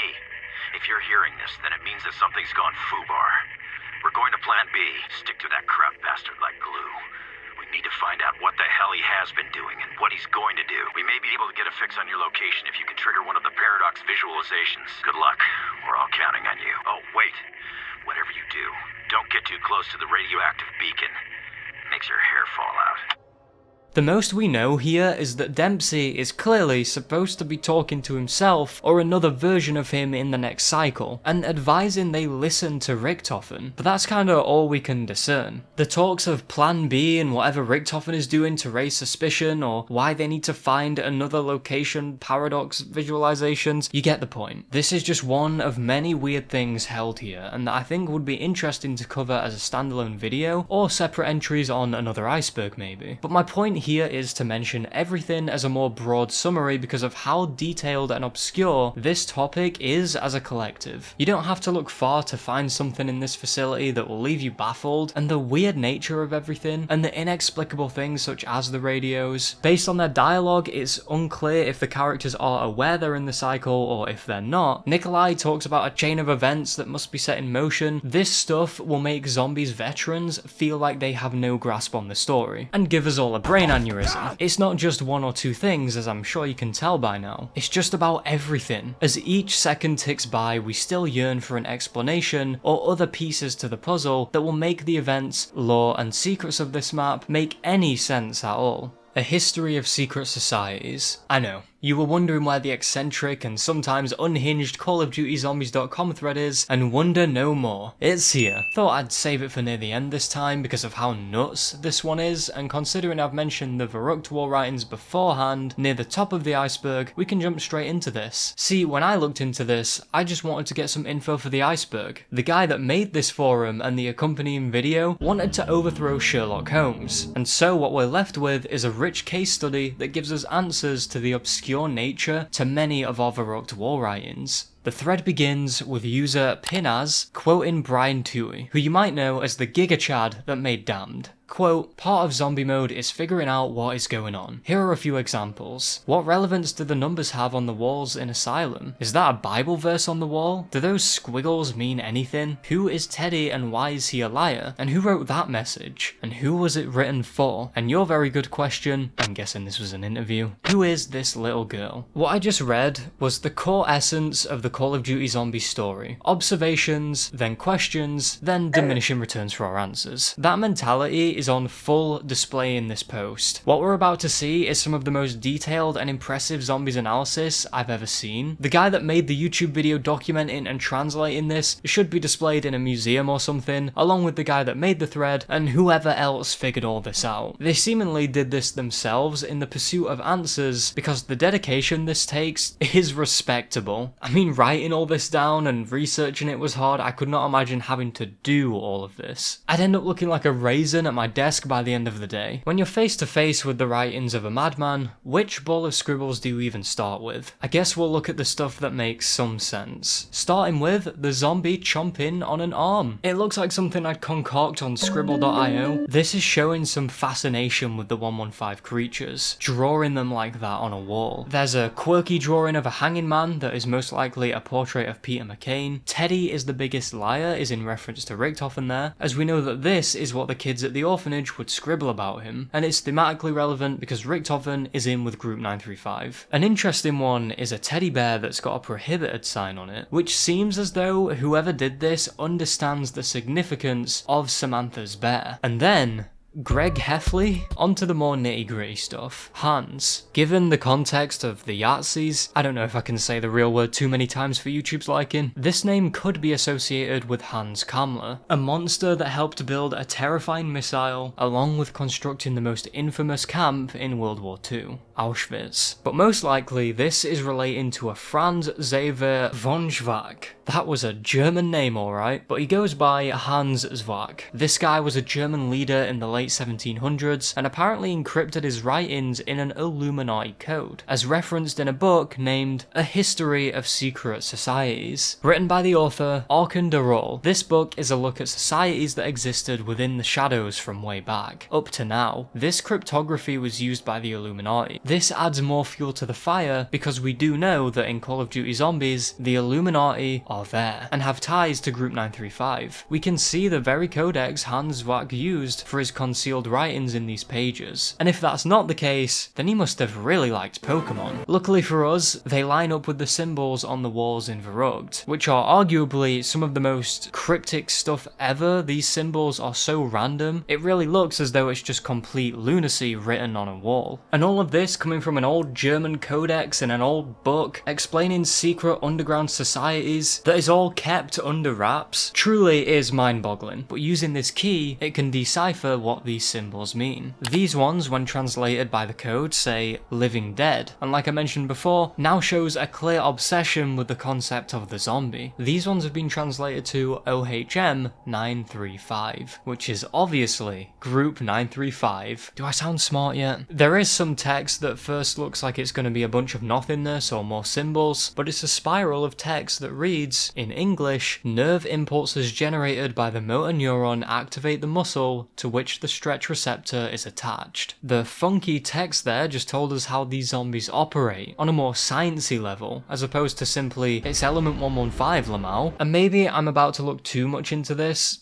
Actually, no, I'm not. Have you seen this thread? But the way the text is a curved line at first and then spirals at the end looks to me as though it's written in the shape of a motor neuron diagram, as we see the spine connecting to the brain at the top. One of note that stands out a lot to me is the untraced quote that's written on here, and it's difficult to make out. But by the looks of it, it seems to say, if within the warning world, showered full and sullen tide, from the pains tomorrow fish, legs be the wary subside sun, if some time. A quote that sounds just as somber as it does oddly alarming, but for some reason it was good enough for the guy writing it to be stated upon the wall. What this even means, where this is from, or if it's even been interpreted right, is left to the mind. There's numbers here that look to be a date, and they are. The 3rd of November 1942. This was the date that Hitler ordered Rommel to not retreat and instead stay and fight a war in Egypt. The chilling quote reads, to Field Marshal Rommel, in the situation in which you find yourself, there can be no other thought but to stand fast and throw every gun and every man into the battle. The utmost efforts are being made to help you. Your enemy, despite his superiority, must also be at the end of his strength. It would not be the first time in history that a strong will has triumphed over the bigger battalions. As to your troops, you can show them no other road than that to victory or death. That is chilling stuff. Once again, very up in the air here, but to me, it means that it's what Group 935 sought out to do, to find that road to victory, basically no matter what. And they delved into the inhumane practices of raising the dead, and leaving the foil of humanity, and embracing the monsters that they are. Yes, Brian Toohey, the numbers 921 are in reference to a Bible verse, stating, death has climbed in through our windows and has entered our fortresses. It has removed the children from the streets, and the young men from the public squares. This can be viewed in two ways. The first being that this is the bread and butter of old school zombies, all those random janky ass custom maps if that floats your boat, with the zombies making their way through the windows to the very map you're in. Your fortress, with no one left outside as far as you're concerned. Moreover, the other foreshadowing is the more broad apocalypse that happens after Moon, with zombies invading people's safety and wiping out streets in an instant. A random spewing of numbers across the wall are coordinates that led to a place a meteor incident went down that is very reminiscent of what we know about the initial 115 meteor crashing down in the game. The last one I'll mention here, because I could go on and on, we can see jagged shapes that when given thought to appear as destroyed buildings, and in unison with the gravestone and the skull, topped off with a crude drawing of an explosion, it's all depicting a fallout of sorts, a hell on earth that has plagued humanity. To me, these are foreboding markings of Earth's fate post-BO1, when a big explosion happens and death, destruction, and damnation follow, and the broken earth is born. As documented in a history of secret societies, using this kind of code means our graffiti artist had ties to the Illuminati, knowing their secret encryption, and are able to predict future events, have advanced knowledge of how the zombies work on a biological level, and have left things on these walls that are still incomprehensible and may very well be something we'll never understand. Whoever made these writings and drawings seem to know much more than what we first thought, and are clearly more than just some crazy scientist. And for our final entry on the iceberg, Lost Maps. I want you to imagine your favourite Call of Duty Zombies map. Think about why you like it so much, and let the fun you've had with it crash around your mind like tidal waves. Now imagine if it never existed. Not to sound too dramatic here, but do you feel a little bit of emptiness there? Manifesting such a good time in your head and then suddenly it's not there anymore? And there's a certain stillness to that feeling. This is something we've had countless times and I don't think we've ever truly realised. Whatever map you imagined, it luckily, or unluckily if you pick the darkest shore, did exist. However, there are many zombies experiences that could have been in our grasp and they were lost. Whether that be because it was scrapped during development, or the idea was on the table but never came to fruition, or maybe the person or people making it put it down one day and never came back to it like I did with my V Rising world. I should probably go back to that. What I'm saying is, we've seen and heard about this firsthand before. Treyarch's gems that started as light bulbs and never got to shine, only dimming before being completely snuffed out. Or a custom map developer designing their dream map, their passion project, their plan to make a real dent in the zombies community with a banger of a map. But they never got finished and have been lost, maybe to hardware corruption or time. It's very hard to write this and not sound pedantic. There's not much point sitting here thinking about what we don't have, but it's less about that and more about these amazing creations that were there at a stage past an idea but before completion, that was supposed to be but never was. That is a shame to me. Like those weirdly detailed posts that you never know whether to take seriously or not, laying out a whole season of DLC content on the table that simply can't be retrieved. Looking at you, Black Ops 4, with all the interesting development processes from Treyarch and the insane number of custom map makers out there with a vision, it makes you wonder how many of these experiences are gone, completely beyond our reach. Maybe bits and pieces could be found, sure, like the London map, that's a starting area that never got finished and now it sits abandoned and dormant. And the idea of such great potential, gone. A dream zombies map of yours may be out there, but never fully got off the ground. And now these maps lie dormant, unfinished, and completely out of our grasp. And there's nothing but hollow remains that are waiting to be discovered. And then we have those insane pre-alpha builds of stuff like Transit and other maps that we've seen bits and pieces of, but it never saw the light of day. But the levels that never came to be is one of the most obscure pieces of zombies trivia out there, as we can never know what or how many we've lost. Just that we have. And that maybe we can find some interesting ones. And the possibilities for such a concept, the maps that are just frozen in time right now, or deleted and gone forever, are just about endless.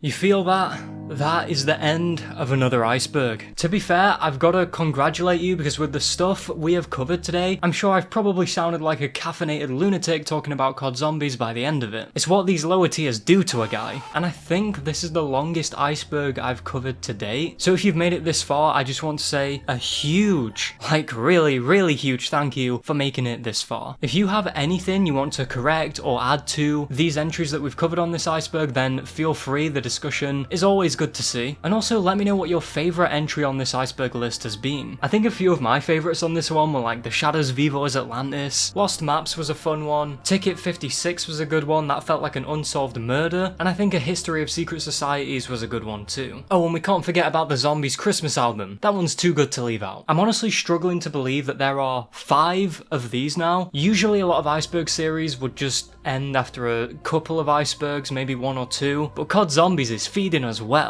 It just goes to show how deep Call of Duty Zombies is, with all of the cut content, hidden secrets, lore, and all the other madness that can be found throughout the franchise. But anyways, I'm sure you've heard enough of me talking at this point, so I'm going to leave this video here today. If you enjoyed this video, then be sure to smash the like button, comment your thoughts on this down below, and subscribe to the channel if you aren't already, you won't regret it. Consider becoming a channel member, that kind of support goes a really long way. A big thank you once again for watching this video, and I will see you next time.